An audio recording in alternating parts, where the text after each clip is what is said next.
Everybody in here, we got a couple.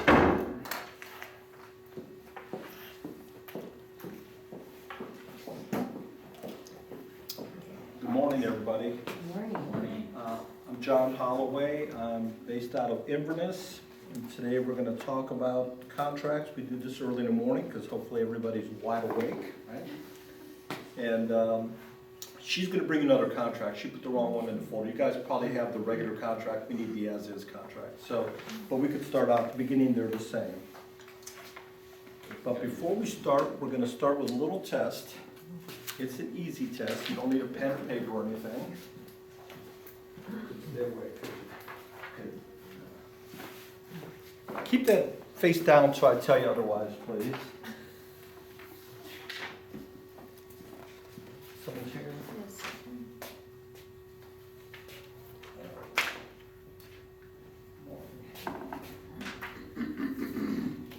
It takes longer to hand them out than it does to take the test.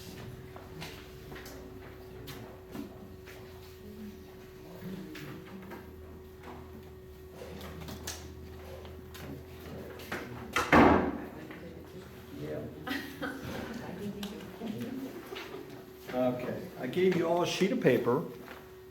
On the sheet of paper, there is a sentence. And well, just do it like this. Just go ahead, turn over your sheet of paper, read what's on it to yourself, turn it back over, and you're done. Take about 5 seconds or so.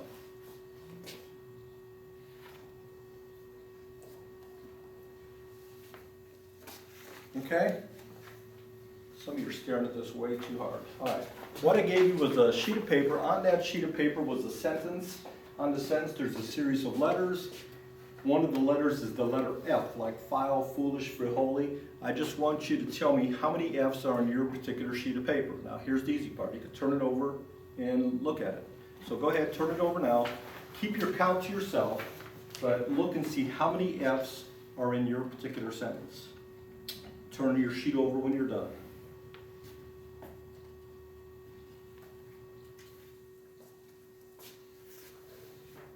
And you guys are studying this thing. Okay, we all set? Okay, how many have 4 F's on their sheet? How many have 5 F's? Raise your hands high, okay. How many have 6 F's? How many have 7 F's? How many have 8 F's? Okay, here's the problem. You guys all have the same sheet of paper. So how many F's are there really, do you think? 8. There's 8. Okay, and I'm going to help you on your count. This time, look at it again. Count the F in the word of, if you didn't see that before, and I bet it will help you. Get it? Got it? Anybody not see 8 F's, and you might not? Okay, what's that got to do with contracts, do you think? A lot. A lot, okay, like give me something specific. One word can make a difference. Say it again? One word can make a difference. One word can make a difference, what else? Read it. Not everybody's on the same page. That's a good analogy. I think an answer I've heard a few times that kind of makes sense is things are not always as they appear to be. Would that be correct? Yeah, that's it. So that's just our little way of starting out here. And we're going to talk about this thing this morning. And like I said, we're using the FAR as-is contractors. Very similar to the regular contract. We'll tell you the differences in a few minutes. But pull out your contract, help your neighbor find it if you don't have it. It's in your pack there. It says Florida Realtors or something at the top. Everybody got it? I don't have an No, you don't have. She'll bring it out to us. So they kind of made a mistake on that. Okay. Who knows? First of all, let's real quick. How long have you guys been doing real estate here? Starting in the back there. Anybody less than a year? No? Yes? Okay. Less than 5 years? Okay. Tony, how long have you been doing this? 20. Okay, how about you? 14. Okay. You? Over 30. Okay. Senior member in the house. Okay. Well, there's something, the contracts changed a lot over the years, obviously. And the last couple of years, it's changed even more. So we'll talk about this. How many people know what a FSBO is? Everybody? For sale by owner? You go to help a for sale by owner. You go to their house, knock on the door, he comes out, and you tell him you're in real estate, and he says, well, why don't you come back in a couple weeks, we'll see what happens. And you go back, and he says, no thanks, but I sold the house already. That's great. He's got a sheet of paper and it says, I, Bob Smith, agree to sell to Joe Jones my house for $100,000, and that's about all it says. And you look at it, it's all kind of scribbly and everything, and can they do that? Are they allowed to do that? Yeah. And why are they? They're doing it because they're stupid. That might be, that's to be seen later, but it might be. Is it legal for them to do that? Yeah. Yep, it's their property, and do pretty much what they want, right? Can they get out of that contract, either one of them, do you think? I think their local lawyer could say, one of them gets mad or whatever, think he could go down and get out of that contract? Probably, there's probably a good chance they could. There's some things they probably didn't do correctly or whatever it is. So why do these things close when you get it for sale by owner? Because neither one of them at this point wants out of it, as far as we know, right? Now, sometimes there's some surprises they run into as a for sale by owner, and I'll give you a quick example. Wonder if the guy that's looking at the house says, yeah, this is really pretty nice, I think I like it. What about the washer and dryer? Does it go or stay? And the seller says it stays. The guy says, that's pretty good. So a month later, he's closing on it, and as he walks up to the house, he sees the owner put the washer and dryer on a dolly, taking it up to a truck. And he says, hey, I thought you said this thing stayed. And he says, it does, it stays with me. Now, some of you would have thought maybe that's not correct, that he was saying it stays with the house. Some of you may have thought it stayed with the owner, or whatever it is. But who would have been right? The answer is we don't know, do we? If it was on one of our contracts, then we would know that. We would just say, it says right on here, I get the washer and dryer, or you get the washer and dryer, or whatever it is. So that's kind of what happens with the contracts. It's an example that says, this thing lays out responsibilities for who? Buyer and sellers. And someone else real important, who's that? Us. Yeah, needs to tell us who's supposed to do what, when they're supposed to do it by, and all that stuff. And generally speaking, not always, generally speaking, this thing covers about 99% of what goes on in a real estate transaction. Now, sometimes there's someone who says, yeah, but I had a situation once and it didn't cover this, didn't cover that. Is that possible? Absolutely. So what happens then? Attorneys. That's what attorneys are for. Yeah, if you absolutely get to the point where you can't figure it out, or you don't agree with what it says or whatever, then you have to go into court. Now, I will tell you, generally speaking, in Inverness, Florida, attorneys do not like those kind of things. It's just too ambiguous. They're not going to do it like with no money down and I'll do blah, blah, blah. They don't like it. They're basically say, try to figure it out because we don't want to get involved in this thing. Now, we're going to start at the top, and I will tell you generally today what we're going to talk about. We're not going to read this thing to you word by word. We're just going to kind of go over the whole thing, and we'll have plenty of time for questions. We'll take a break about 10 o'clock. We're going to get out of here, what's your thing say, 11, 11:15? 11:15, I think.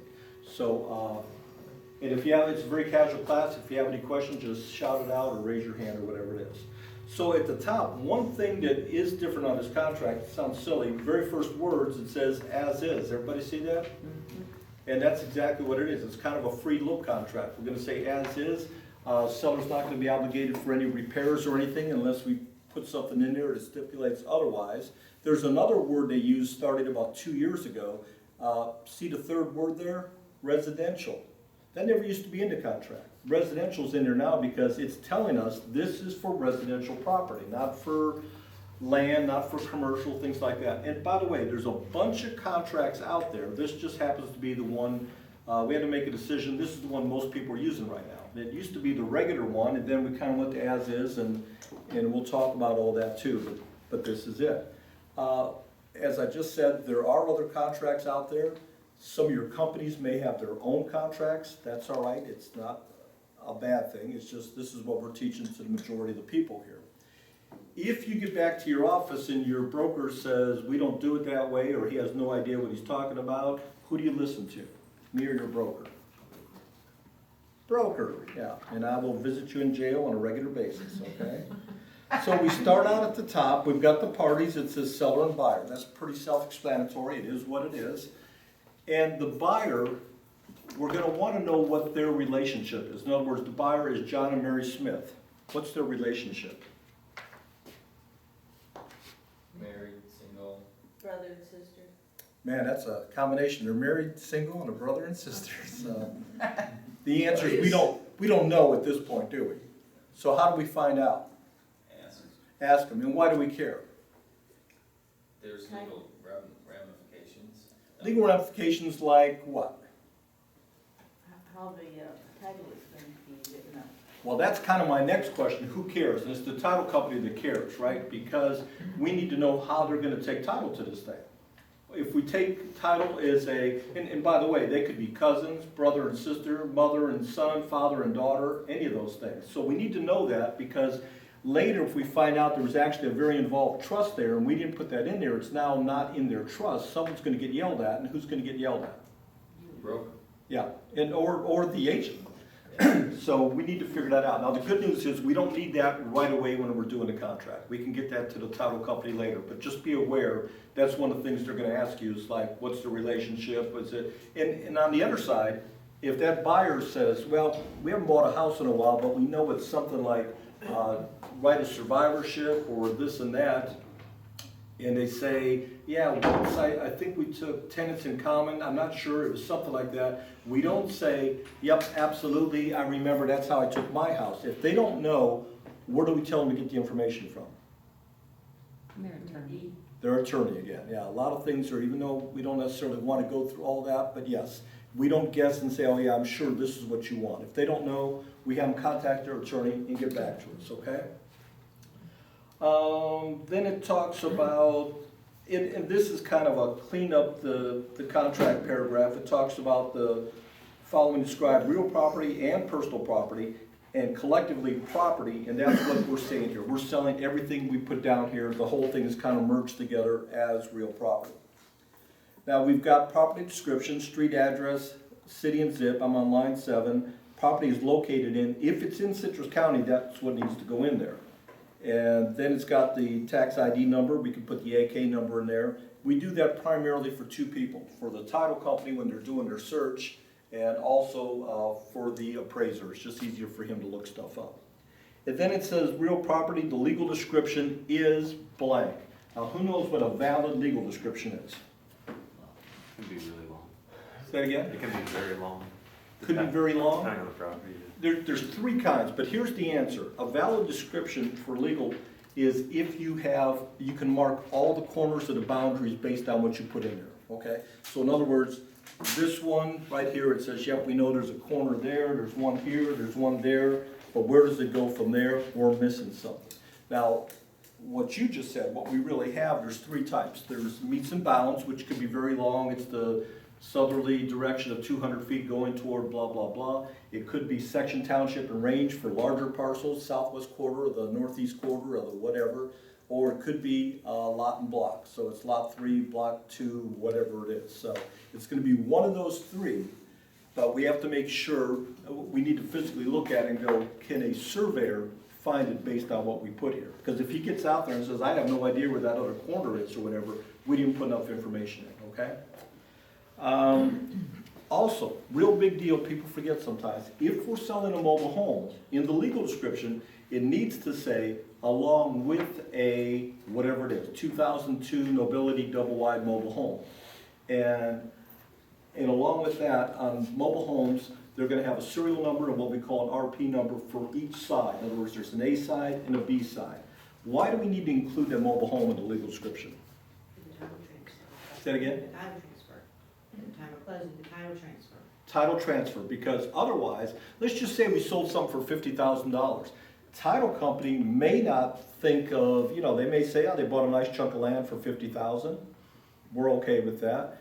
And I've actually been at closings where someone's talking about the mobile home or whatever, the title clerk looks up and says, there's a mobile home with this? Yeah, we didn't know that. And sometimes we think the title company knows everything. Somehow they're going to look at the contract, they're going to know all this stuff. They don't know. And especially that title clerk's not doing the search, it's someone else in the company. So it wouldn't seem unusual to him or her at all. So that's why we need to know that. There's even a more important reason, and that is on the mobile home, it needs to be included in the what? The title insurance. Because if there ever was a claim and that mobile home wasn't in there, guess what you're going to pay on? The land, but not the mobile home.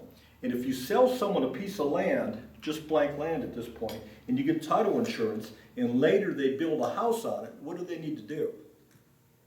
Have that thing researched and include the new house now in there. Otherwise, same deal. If there's ever a title claim, guess what'll happen?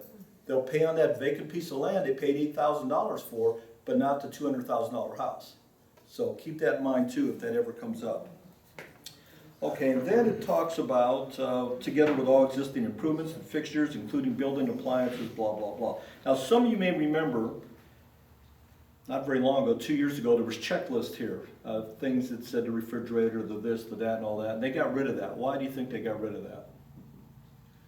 Because they determined we were too stupid to figure that out, okay? They just thought the paragraph above included everything, or they were trying to check both when there wasn't both and all that, so you'll see some changes. If you've been doing this a while, you'll see the contract has actually been dumbed down a little bit. There's places in here, if we don't make a decision, it says if you didn't check either one, then we're selecting this for you. They're doing that a lot, so we'll talk about that a little bit. It's got a list there, and starting on line 15, talking about what all the stuff is, and then it says other personal property, including the purchase, are what? What would be other personal property? Washer and dryer. Washer and dryer, okay. Little shed. Shed's an important one, because a lot of times if they're not hardwired or put on a foundation, yep, they're certainly within their rights to pick that thing up if we don't state otherwise. What other things? Carport. Chandeliers. That's actually gonna be a fixture, it's gonna be attached at this point, but I guess, yeah, if there was a detached one out there, and I think the answer is, if you don't know, put it down, or if you're not sure, put it down. Chandeliers. Well, the chandeliers, that would almost be the one we're gonna exclude. In other words, if it's there, we're assuming we're getting it. It is a fixture at this point. But the next paragraph, we'll talk about that. What about you have a nice built-in pool, but instead of just a hose and a wand, you have a creepy crawly or a pool vac or something like that, and you're thinking, I want that. You need to specifically state, I want the pool vac too, not just pool equipment. I want the one as seen or whatever it is. Because they may be buying a new pool house and saying, I'm taking that one with me. So, but we'll leave you a hose, and you're going, I don't want the hose. What about water conditioning equipment? Yeah, Tony. As I recall, before I left, we were in a problem with furniture. And we used to put furniture in here, but then the mortgage companies got really upset about it, and then this. Why did they get this upset? idea- Well, because it was a part of the whole contract, and they didn't like that. But the part they didn't like was, they figured it had to be worth something. So the appraiser doesn't know what it's worth. Is it $500? Is it $5,000? If it was close on appraising, then it's like, we don't like that. Now, they do have a clause in here now that says if there's furniture there or personal items, it's being left for the convenience of the seller, there's no monetary value and all that. So we don't have to put anything in there anymore. Well, not exactly. What I would still say, if you're getting a lot of furniture, and it depends on the market. There was a time a few years ago, most of the major banks, they didn't even want washer and dryer in there. So it just depends how close they're gonna be. But if you're selling a lot of furniture, it needs to be a separate agreement, not an addendum, a separate agreement, just between buyer and seller.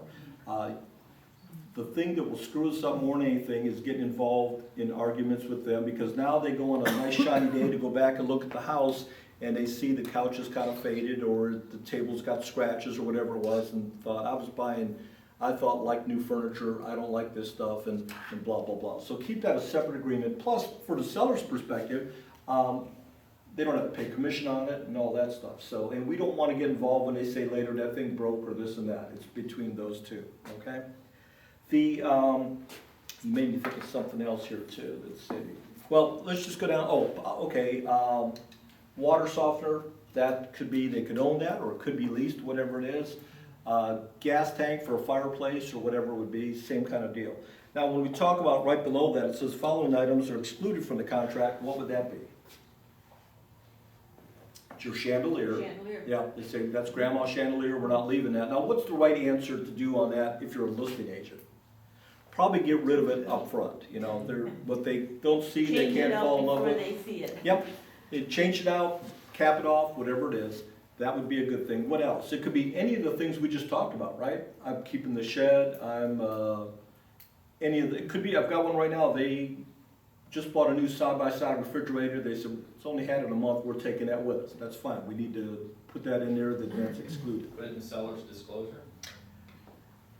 Seller's disclosure, Yes, you could certainly do that. The problem with seller's disclosure in Florida, that's not really law.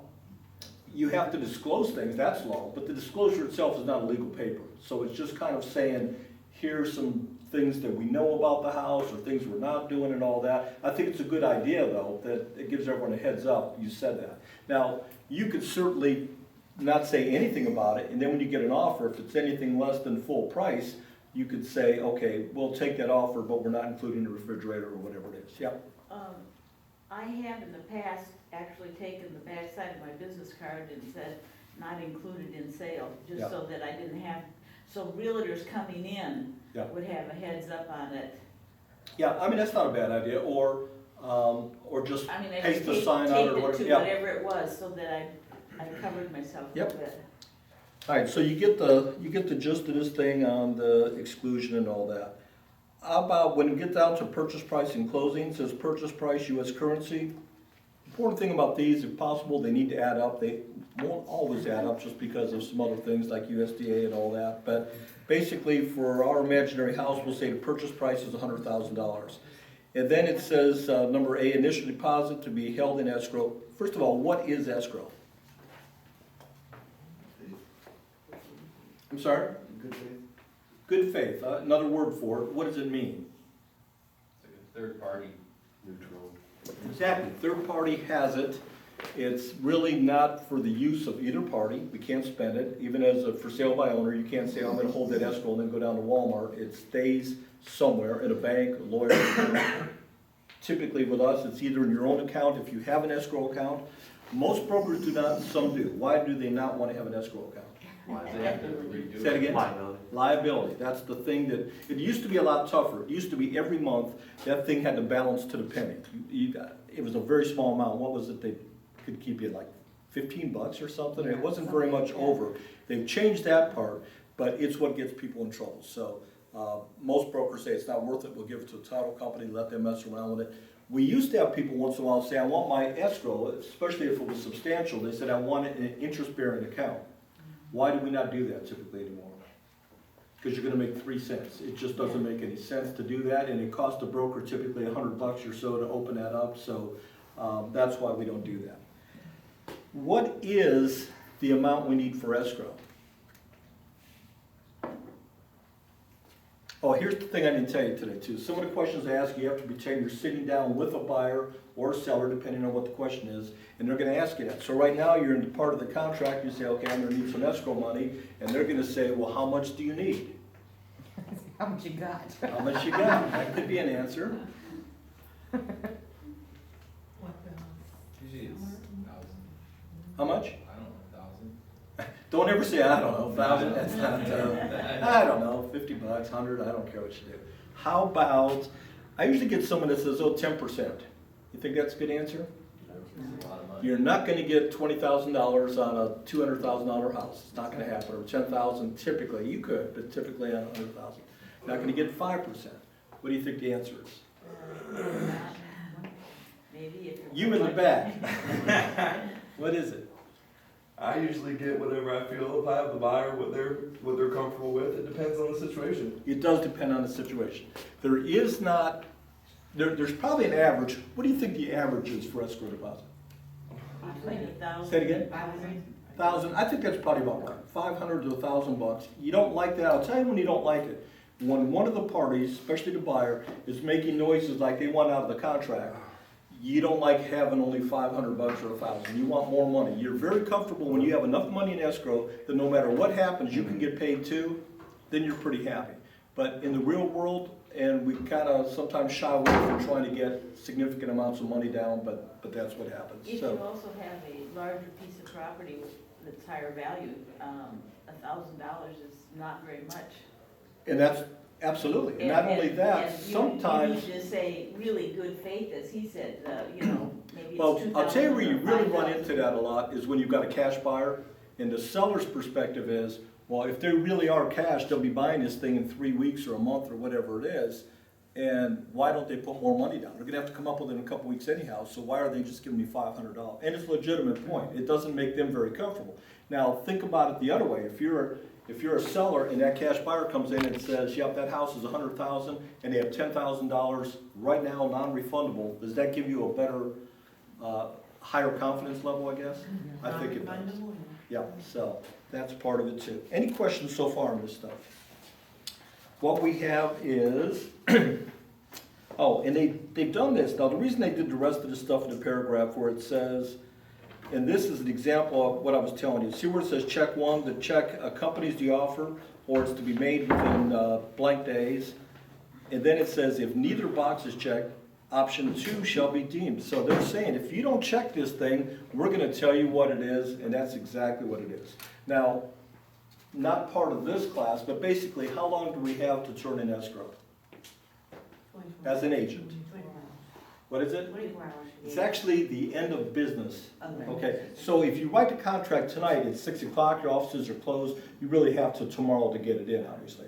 But, so you're sort of right, but there are some semantics there that they don't do. So the broker has how long to turn it in? 3 days. 3 days, yeah. So you can give it to the broker. You could say to your broker if you want to, it happens very often, I'm not sure if this is gonna go, or this is such a low offer, hold on to this till later today, or tomorrow, or whatever it is, because he's got 3 days to do that. But that's how that works on the escrow. Remember this is an important thing to remember. Let's just say you have a guy who says, I'm only gonna be in town 4 or 5 days, I wanna close on this thing before I leave town. Can you do that? Probably. If you have a good relationship with the title company, they may say, yeah, we can search and get all this done. But if you're gonna do that, do not take a personal check from him for the escrow. Why is that? Won't have time to clear, okay? So we need to make sure. So if you got a guy that's gonna do that, and it's a very quick closing, tell him to give you a cashier's check for your initial deposit. That way there's no question about it. Now, speaking of escrow stuff, what's happening throughout the state, there's a trend now where monies are being wired in, okay? And the simple answer why we're doing that is because of fraud. Mostly down south, Miami area and all that, but it's working its way up here. Most of the title companies here still will work the conventional way, what we've always done, but I've already seen it in the last year, it's starting to happen. They want monies wired in, just less chance of fraud and all that. Speaking of that, you know, there's, just to give you an idea how this stuff has changed. Let's say you leave closing as the seller, and congratulations, you sold your house, here's your check. They walk outside, 20 seconds later they walk back in and go, I forgot, I don't know what I was thinking, but this has to be into 2 checks for me and my brother, or me and my sister, whatever it is, and could you convert that over? What's their answer? Yep. But what? They're gonna wait for it to clear. Because, why is that? Because of these things. As soon as I walk out in the car with my check, I go, click, it's now in my Bank of America account. I walk back in this quick and say, would you change this into 2 checks? They're not gonna get burned. So that's what happens. And people have done that. I mean, the criminals are a lot smarter than the rest of us. So they think of stuff like that that we never would think about, and that's how that happens. So keep that in mind. So in other words, it's a good thing to say, you sure that's what you need? You need to make sure that's prearranged ahead of time. 1 check's gonna be good, blah, blah, blah. So, let's see. The other thing is to make sure on escrow that you get the receipt from the title company that they actually have got that deposit. Why is that? Who cares about that stuff? Back in 05 and 06 when sales were rampant, a lot of times people were buying especially vacant land. Citrus Springs and all that, and people were buying 100, 200 lots at a time sometimes. And they would say, yep, we have, it wasn't much, but they'd say we have $100 escrow in our account, blah, blah, blah. Things were crazy, people weren't keeping track of that deal fell apart, and they would say, okay, well, we'd like to make a claim on that escrow. Oh yeah, we don't actually have that. He was gonna give it to us, but he never did. That happened enough that they changed some of this, saying now when you have escrow, you need to get a receipt from it. And a lot of people, sometimes they just didn't know, or they thought, well, we're gonna get escrow, or they forgot, or whatever it is. So that's a big deal now on this stuff. And it also has now, you have to have the escrow agent's name, their address, phone number, and all that stuff. Additional deposit to be delivered. What's additional deposit for? Additional good faith. But why is it? Why do we have it on here like that? Make sure that they're. If their first one is small. Yep. And that could be it. The first one, they said, you know what, we're gonna write this offer here, we'll see if they accept it, and we'll have right in the contract. If they do, I might have to move some money around or whatever. We'll make another one within 2 days, 3 days, of substantial money. Or they could say, you know what, I didn't expect to buy a house when I was here, I have no money in my checking account, I'll give you $100, but as soon as I get home, I'll transfer money and we'll give you another check too. So it's just a way to account for the funds. Sometimes people will do that and say, we'll put additional money in after we make our inspections, or after this, or after that, whatever it is. Let's see, financing, they changed some words in here. It says express as a dollar amount or a percentage. Why would you want to express it as a percentage? Say it again? The law requires a 10% down. No, but why would you say percent? In other words, instead of 100,000, you could say, okay, we'll give you 10,000 down, or if it's 20%, $20,000. It's just a way to keep the contract a little bit cleaner. If there's a counter offer on that, that's one less thing you have to change. If you already put 20% down, it's still 20% down. It's gonna be more money physically, but we don't have to change that. That's all that's for. They're trying to make it just a little easier. Are you seeing that happen very much, or are you still? I've done it, and yeah, and I've seen people do it. It just depends. You know, Yeah, it's a good idea, I think it is I've never good. seen it. Yeah. Yep.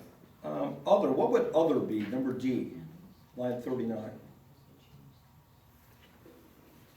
Could be a lot of things. You could be trading a car, saying, I mean, it sounds silly. I've seen it before. Someone says, I'm going to give you my classic Cadillac in addition to $80,000. It could be owner financing. There's a lot of things there. And speaking of that, what determines whether we can put something in a contract or not? Let me say it like this. You can put anything in a contract you want as long as it meets 2 requirements. Buyer and seller agree to it, and it's for a legal purpose, okay? Now, you can't say, I'm gonna give you a pound of pot and $80,000. That's not legal. It doesn't, I'm sure people want to do that, but you can't do that. But as long as it's for a legal purpose, you know, I'm gonna give you my Corvette, my Cadillac, another house worth this, whatever it is, as long as both parties agree to it, then you can do that, no matter what it is.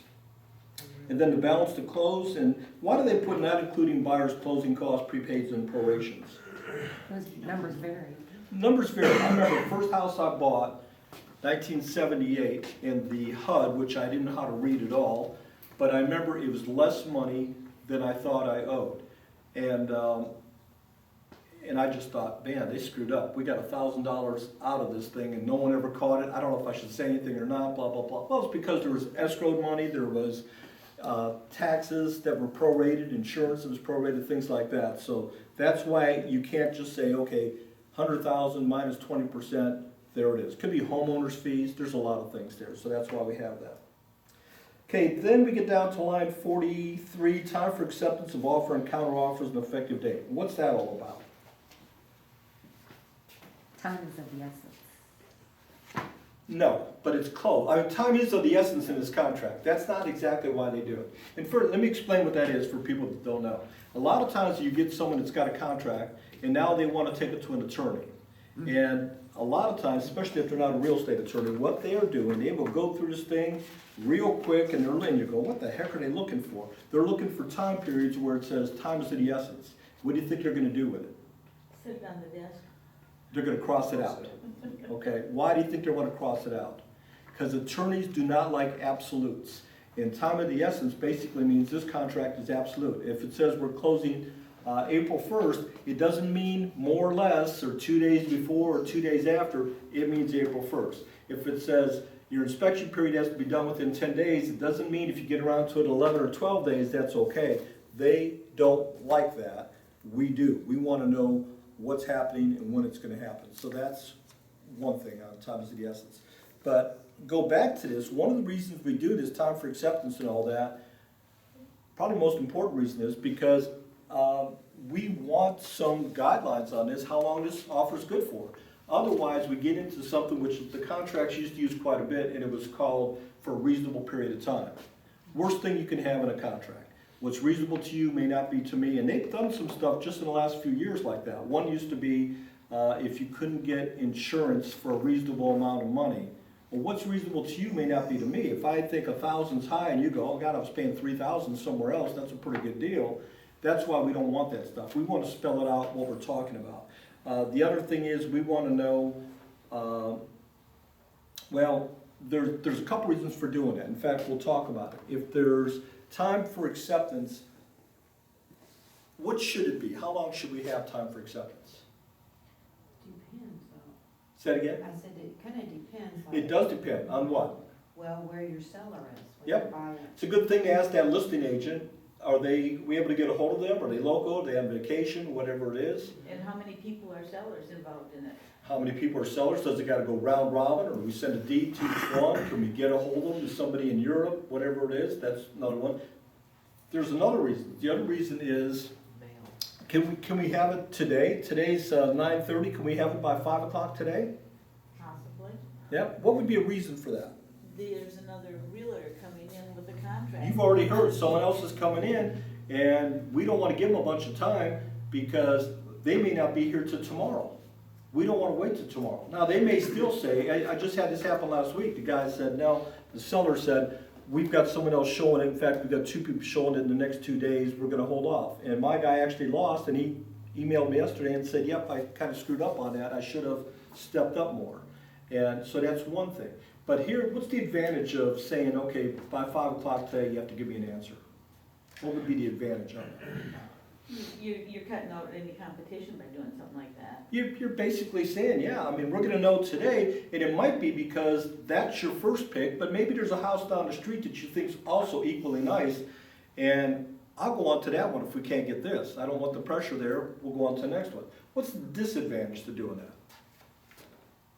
Here's what happens, if you make one like 5 o'clock today, that realtor, co-broke, will start calling you about 11 o'clock going, have we heard anything yet?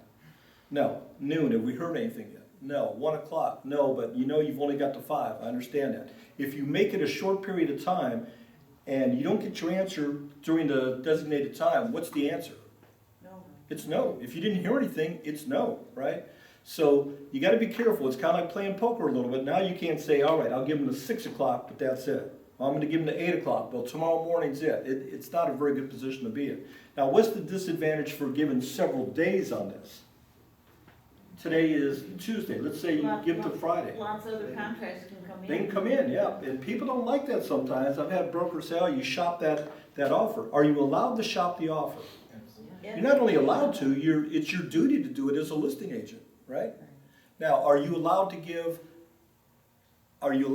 another prospective buyer information on the offer you got, the price and all that? No.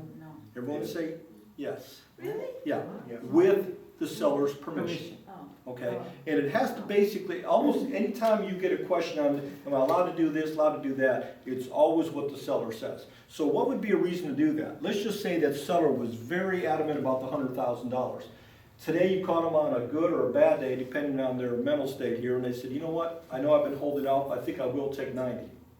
Then you might want to say to them, you know, we had that guy last week, and he was at 95, you turned him down. Do you want us to go see if he still has any interest? Maybe we can get you a couple $1,000s more here, and do I have your permission to tell him what's going on? There you go, but it's with the seller's permission, okay? Sounds like you just screwed that up, huh? Okay, all right. The other thing is, time for acceptance, let's just say we put 5 days in there, okay? As the buyer, we wrote the offer today, correct? Let's just say we got lucky, we got a hold of the seller later today, he signed it too. We had time for acceptance 5 days from now. What is now the time for acceptance? Acceptance of the Say it contract. again? Acceptance of the contract when it's signed off by the When it seller. was signed off by both parties, the second Right. person to the contract, which would be when? Today, right? Why is that important? That makes the effective date. That makes it the effective date, and you may have something else written here saying, we're gonna have our inspections done within 5 days of the effective date, thinking you've got 5 days from Friday, Saturday, Sunday, Monday, Tuesday, Wednesday, when really it was 5 days from today, whatever it would be. And so if that other agent comes waltzing in a week from now and says, we're here to do our inspection, you have to tell them what? You missed it, it was last week or whatever it was. So be aware of that. If you have an effective date, make sure that the dates kind of correspond and line up and all that. It's a good idea to use a calendar or whatever it is whenever your things are due. What is number 4? What's another word for closing date? Beat that. Hey, What is it? I said, Who said that? That's exactly right. No one ever says that. That's it. Payday. So, okay. So I always say there's two things. You need to know when your closing dates are. You need to be able to figure out commissions in your head pretty quick. So that's a good one. Give yourself a lollipop or something. One thing I forgot, back up to time for acceptance. Other thing is, and this was another one, they used to have a reasonable period of time. If you had a counter offer, the counter offer used to be reasonable period of time. Now it's what? 2 days. 48, yeah, 2 days, 48 hours. So that's, and remember this too. If let's just say we had a buyer comes in today, he says, yeah, I'm gonna buy that thing and I'll give him 3 days to accept my offer. Later that afternoon, the buyer, through his agent, says to the seller's agent, you know what, I'm in over my head, I really need to get out of this, I'm gonna change my mind and withdraw my offer, sorry about that. And the listing agent says, God, I wish you would have called me 20 minutes ago. I just got off the phone with the seller, he's already accepted your offer. What happens? It's not in writing yet, is it? It's not only not in writing, nor it could be in writing, it's not delivered back. Right. Okay, it has to be delivered back to the other person. So, and that goes for either party. Either party to the contract can rescind any and all offers up until the time it's been accepted and delivered, okay? Delivered, does that count electronically? No, it used to. Well, yes, a fax it can be electronically, but it used to be okay if you just sent an email, said, thanks for the offer, yes, we'll take that, blah, blah, blah. They don't do that anymore. It now has to be the actual contracts delivered back to you. It can be electronically, but it has to be the So contract. if we sat at ERA and had all the contracts signed, put it on the scan machine and send it to you, Yep, and then 10 seconds later, you call me and says, well, no, my buyer wants out. we're going back to that attorney thing, maybe now, you know what I mean? It's so close, who knows? I mean, can you prove that they got it? In other words, that's why emails generally are better, because now you can do the thing where, yep, I got it, it's been opened and all that. That's kind of your proof there, okay? Just saying I faxed it to you, I never got a fax. So that's the little problem on that. And if you've noticed, we're getting away from faxes too. It's more email. You might scan it still, but you're gonna email it and then you're gonna get confirmation and all that.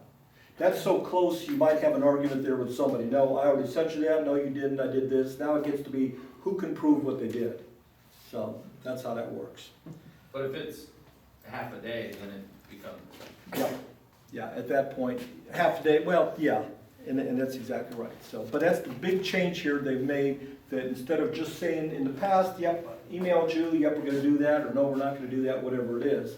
But now it has to be physically delivered. Okay, physically, electronically, or otherwise, so. But not just an email saying, yep, we did that. Okay, on the extension of closing date, there is an automatic extension in these things that sometimes people don't realize. If you just picked a day, we're sitting here right now in your office, we write the contract and I put long-term closing and it's May 7th.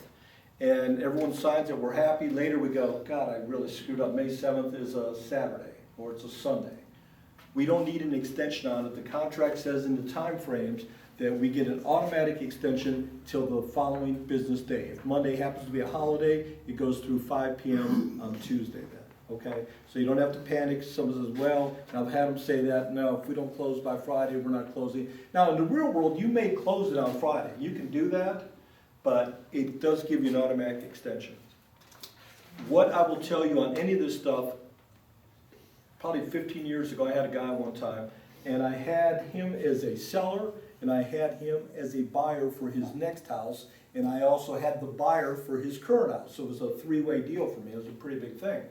And he called me one day and basically said, can we move the closing up sooner? I said, I don't know. Let me call the buyers out of state and see what they think. Yep, they will do that. That's fine. Everybody's happy. The night before closing, I stopped at the seller's house, and there was nothing packed. And he had lots of little stuff and tools and books and everything else. And I'm not real happy. I'm a little nervous. And I said, you've got someone coming in, you haven't really done anything yet. He said, no, I think we'll just wait till the regular closing date. It's like, are you kidding me? And so at that point, I'm kind of trying to read him the law, except that his son is an attorney. And his son is reading me the law and said, you have that in writing. And I already knew the answer to all this stuff. And it's like, no, we don't. Your dad asked me to do that. We did that. People were on the road coming from Missouri, and that was before cell phones. Can't get a hold of them or anything. And, you know, what do you want me to do? And Again, the son said, but is it in writing? No, it's not in writing. Well, there's nothing there. Now, he was right, and I will tell you, guess who moved him that next morning? You did. I did. We rented a truck, and we didn't have to go far, it was about a mile, went to Royal Oaks from the Highlands, but still, had to move all his stuff. My assistant at that time actually went to closing while I did that stuff all day. It worked out, but it wasn't a good story. Guess what I do now if someone wants to change the date? It's in writing by all parties. You will, if you don't do that, you'll make yourself crazy and everything else. So any change you make like that, never a verbal change. It's got to be in writing, okay? Excuse me, I have a situation where it says, contract shall be delivered closing on the closing date, this is paragraph Yep. number 4, at the time established by the closing agent. They're physically talking the time of day, Right. okay? Okay, but I've had situations where these title companies, Yep. they will take that day literally. And I always put my on or before in case something Okay, changes. I'm glad you brought that up. On or before means nothing, okay? Not a thing. And here's why. This is not a unilateral contract. This is bilateral. It can't be one person says, I'm gonna do this, and the other person doesn't agree. And of course, they're not a party to the contract.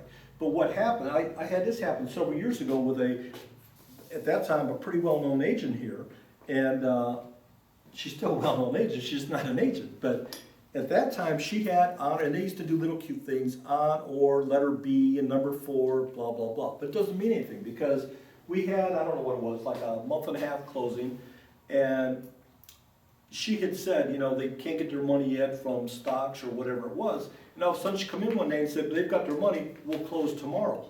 Well, they're still living in the house. It's like, they're not getting out of here tonight or tomorrow just because you want to do that. Well, I put right on or before. It doesn't work. It's not a bilateral thing. It's got to be both people have to agree. It's just, you're really doing just what the last scenario was. Well, But let me just tell you on this now. So if you say it's closing on June 3rd or whatever it is, the title and you do, of course, we ask buyers or sellers, what's a good closing time for you? 9 a.m. or later in the day? Usually we go now earlier or later in the day. What do you want to do? I'd rather do early. We'll see if that's available. And of course, your title company, most of the time, they'll make arrangements for that. But they're the ones who say, okay, yep, I can do it at 9, or I can do it at 11, or I can do it at 3, whatever it is. And you pick one of those. It's still on the closing date, but the time is going to be different. Now, you're saying they're doing what? Well, doing the on or before, Yep. if it's agreeable to both parties Yep. and it is set. But I had a situation, my own house, where the closing agent took that day literally. And I said I wanted to close on or before. Okay. And no, she wouldn't do that. If she took that day literally and said, no, on or The before, closing on or date? before August 31st, let's Okay. say. On or before August Yeah. 31st. No, she wouldn't close it on the 31st. See, I said, she would actually be right, though. but I said it was on or But remember, before, it's not just you, though. right? It's just what I said. But It had that to be was the the other thing, that person. it was agreeable to all parties, but the Okay. closing agent refused to do that. Okay. The way to have done that then is, because here's all on or before means, you're giving notice to everybody that if could the stars possibly line happen. up, if the planets are this and that, Right. and we can get our money, and if we both agree, then we'll close it on whatever. Mhm. So at that time, you should have said, okay, then we're gonna actually do it August 27th, whatever it is. But it would still be prudent to say, here's what we're thinking we're doing, August 27th, does that work for you? Now, it almost never happens, but they could say, or it's the end of the month, we're slammed, I have no more spaces available for that. And depending on your relationship with the title company, Right. most of them are gonna do whatever Yeah, you want, exactly. whatever. But yeah, but that's the And it answer. was she agreed to it, and Yeah. then she just forgot. Yeah, and, well, You know, and I've seen and- that, but I guess I would not, It was I awful. wouldn't run into that anymore by saying, first of all, just don't do on or before. And then, if you need to do that though, again, giving people notice, how do you feel if we blah, blah, blah, and both parties have to agree, Yeah, okay? yeah. All right, let's go to the Is there a form extension. for that? I'm sorry, Is there a form for that, or can you just do your that? title company? No, we're gonna close on August 31st. Oh, by the way, let's move it to the 27th. No, because you could do it as an addendum, that's what you need to do it on if you're actually doing it. It's gonna be on an addendum now saying, All parties agree to closing date is now August 15th versus August 31st. And- Once you sign it, then it's done, and then, of course, you have to let the title company know, they're not mind readers again. And if you go, I got it all done here, and later they go, we didn't know that, you go, oh, yeah, I forgot, I gotta let them know too, okay? By the way, let me go back, since I don't have notes with me today, but talking about legal description, we have plat maps, right, and they show us whatever, and the new stuff with the county gets pretty close on the GIS stuff and shows you pictures and blah, blah, blah. But there's only one thing that shows exactly what a legal description is, and what is that? Survey. It's the only thing. And I will tell you, every couple of years here, guys have lived here a while, I've probably seen this in the paper, someone buys a piece of land in Citrus Springs and finds out later they bought the wrong piece of land. They didn't actually buy the wrong piece. They bought the right legal description, all that. They just didn't get the piece of land they thought they were buying, right? And how does that happen? It happens real easy, because a listing agent like me goes out to Citrus Springs and they're got somebody wants to list this thing, and it's lot 3, block 2, whatever it is, and they're going, well, there's no houses here, but it looks like it's 500 feet in, 1, 2, 3, 4, I think it's right here by the big tree, put the sign in, okay? So far, so good. The guy comes out there and says, I like that tree, there's no trees out here, that's the lot we'll buy. So he bought the correct legal description, all that. About a year later, he calls Kyle to build him a house, and he's now doing some site prep and all that, he's got all this good stuff. The guy goes out there to see how he's doing. He starts yelling at him. He goes, hey, you're on the wrong piece of land. It's over here. And the guy says, no, because he's got a what? A survey. He's got a survey. He says, I'm right where I'm supposed to be. Yeah, but I thought I was getting that tree. But you didn't. Now, there's a couple things. Who screwed up here? Buyer did. He didn't get a survey, right? And probably the agent did for sure. And so there's going to probably be a lawsuit on this stuff. So do they always need a survey? I don't know if they always need one, but you always recommend they get one. Okay, it could be in a subdivision, there's been no fences or anything else, and you pretty much know it's 80 by 120, whatever it is. It wouldn't be the end of the world for them not to get one in that case, but the answer is you always need to recommend they get a survey, okay? And there was something else on that, let me think what it was. I guess that's it, it'll come back to me. And okay, on the next page, line 57, it's talking about force majeure. What is force majeure? Weather issues.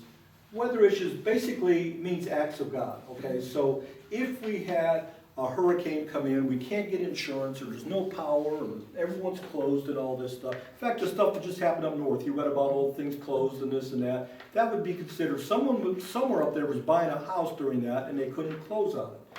So what do? Well, there's again an automatic extension in the contract for that. If that happens, and it's one of those deals, now I will explain real quick about insurance. Sometimes, you guys know when they talk about in the box for insurance, what does that mean? The storm is within X amount of. Yeah, 300 miles, 500 miles, whatever it is. If it's within that range, typically the insurance companies won't write insurance. And so sometimes people say, well, I'm gonna get my insurance early just so we don't get caught in that. Except guess what?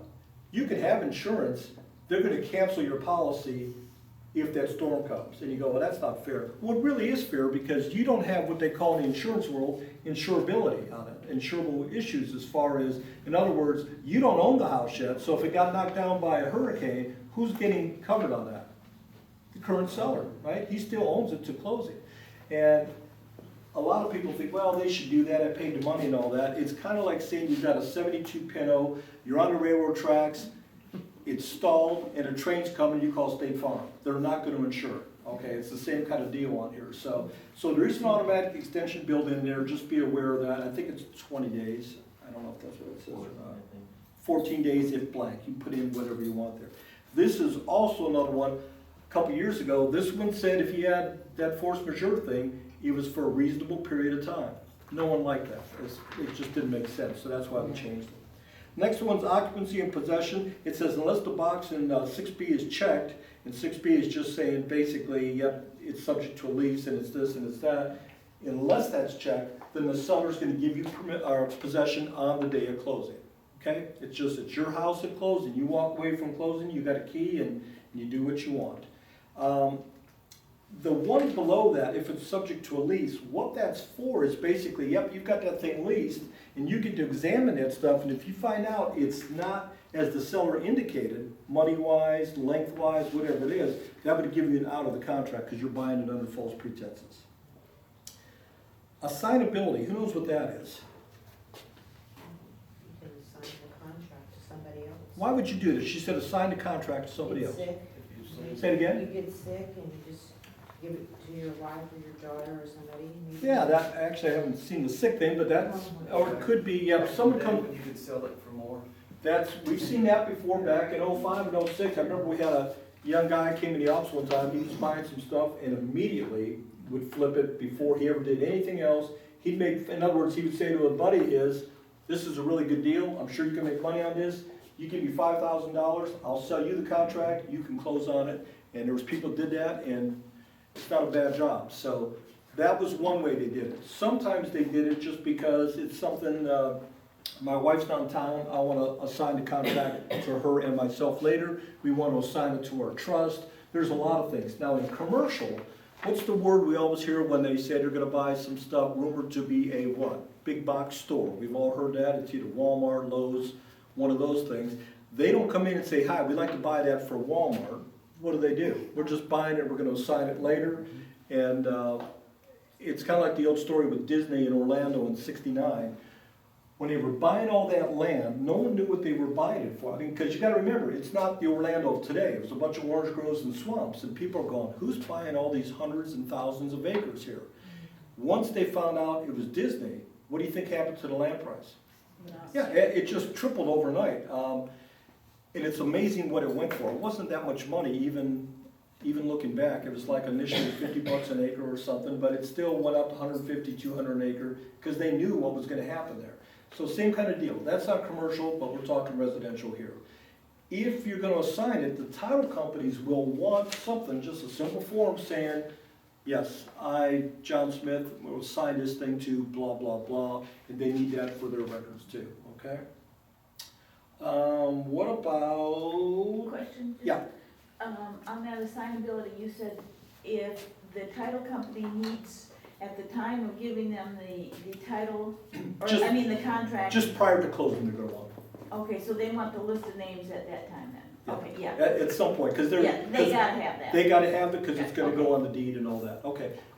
There's three choices in the contract. It says you may assign, be released from liability, you may assign it, and not be released from liability, or you may not assign it. Which one do you pick when you're writing a contract? Depending. Depending, whatever works for you. Now typically, as the listing agent, if you gave me a contract that talked about assignability, and it says may assign it, I would say to you, who are you thinking you're gonna assign this to? If they're just an investor and they say, I'm just gonna assign it, be released from liability, I'm probably not gonna let them do that. Because the answer needs to be, that in fact, the reason this started out years ago, somebody would say, I'd like to buy this house, but I'd like owner financing. They would check my credit and say, yeah, you look good, that's fine. And a few days before closing, they would say to me, by the way, I've just assigned this to my cousin Vinny. He got out of jail last week. He's never had a job in his life. He'll be making you the payments. Well, what am I thinking? This is not a good story. So that happened enough times where they said, all right, we're going to address this in here. So if he gave me that story, it's his cousin Vinny, I'm going to say, I'm not taking that. We'll just do it, may not assign. I'll do it for you. Or I may let you assign it, but not be released from liability. It'd probably be one of those two. If, and that's the question, if it's just like, yep, it's going to be assigned to my wife, then I would say that's fine. Let's make an addendum to be assigned to your wife only. Okay, so that's how that works. Any questions on that? All right, let's go ahead and take a break. Try to keep it to about 5 minutes or so, and we'll get you out of here on time.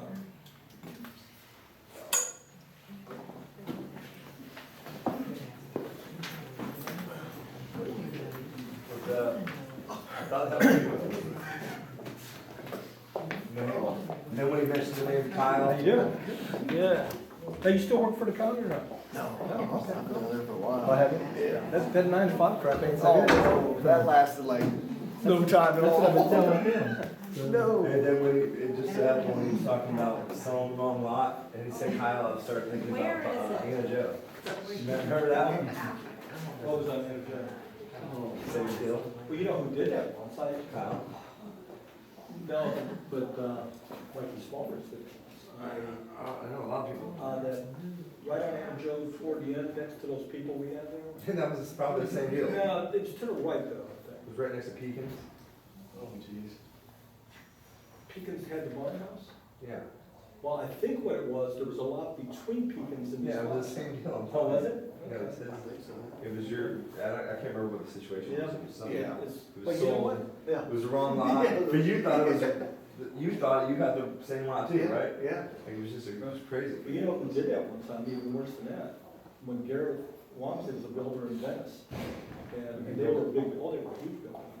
And they built a house one time and realized at the end, didn't do a survey at the end. And he said they had to go find that seller that owned the lot and basically say, we just built a nice new house on your lot. We're hoping you will trade lots with us. Yeah.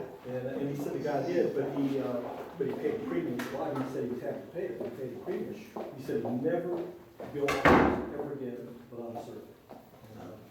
You can imagine that. Yeah, the big Picture that that one. one I just built right there in City Hills? No, I hadn't been by it, but I, Did you look at it? no, I haven't seen it. Massengill told me about it.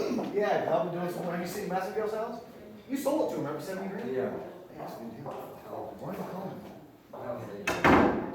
He told me that, if you don't buy it, tell him to call me, I said, I'll buy it. I know. I was like, you seriously said that? I'm like, I know, when I was building the house, I'm like, I'm gonna get this one down the road. I'm like, he's like, I don't know if I want it. I said, if you don't want it, I said, tell him to call me. I said, just tell him, I said, sign over to you. I said, I'll take it right now.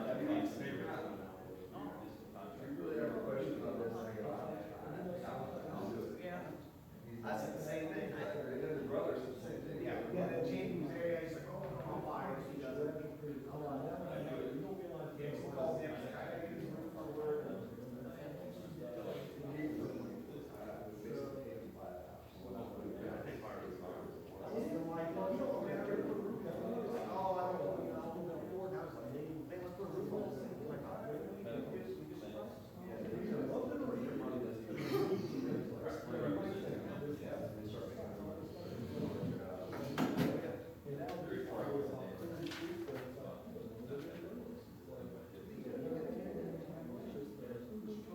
Yeah, and I got this.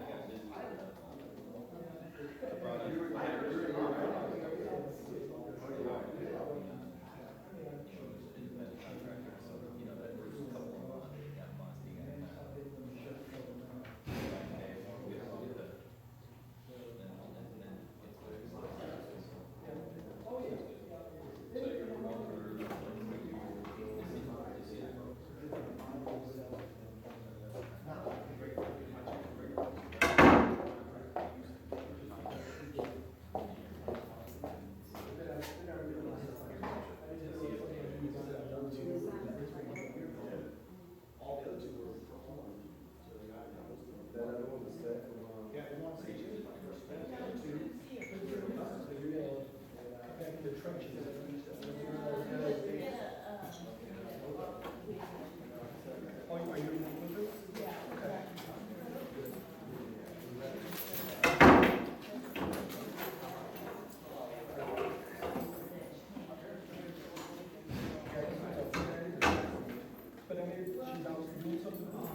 it's really hard to find people that are able to, state that kind of distance.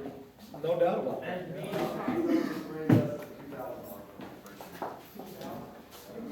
I understand you're the broker of a business now. Yeah. I saw it the other day, I thought, oh my goodness. I know, we're as crazy as all the other ones out there, so.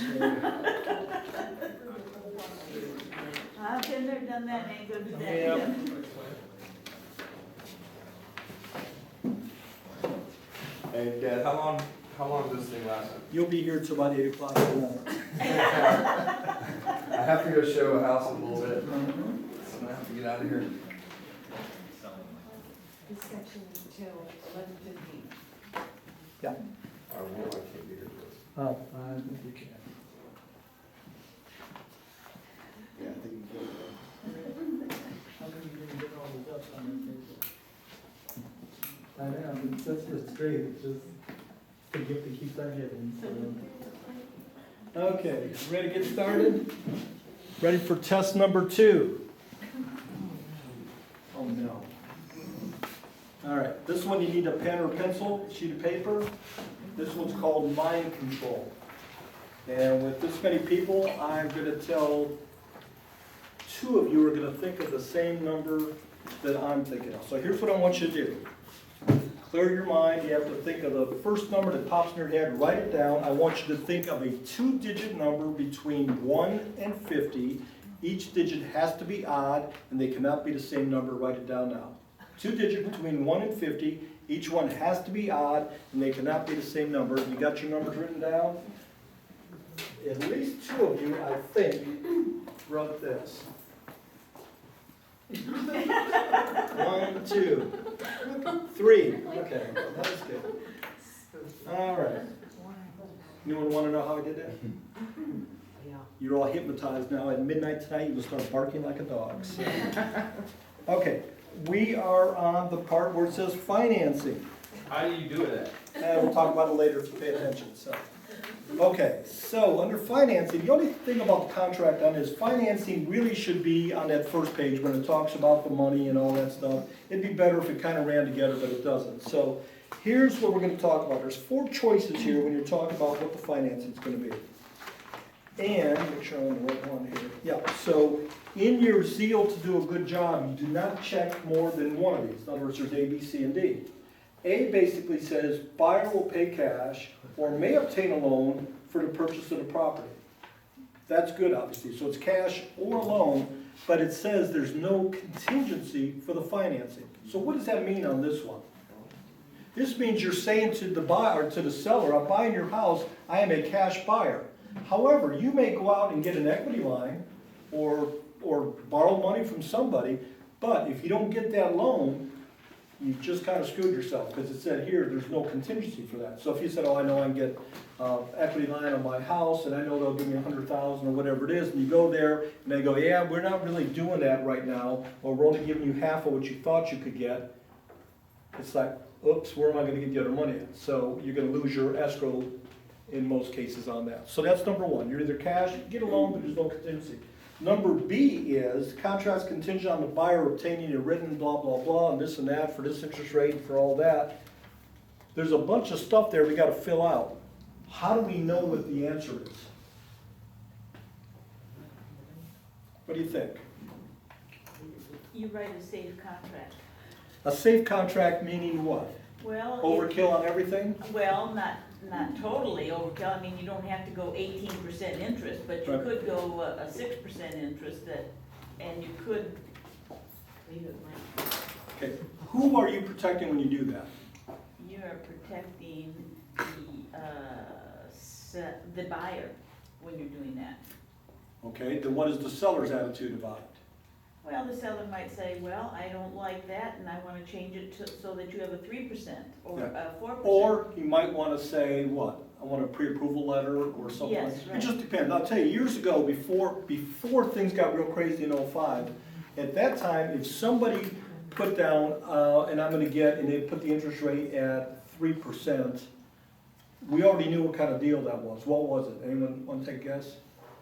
It was FHA. It was either VA or FHA if it was under 3%, or if it was 3% or under. It's just the way it was. There was none of this weird stuff, 100% financing, all that.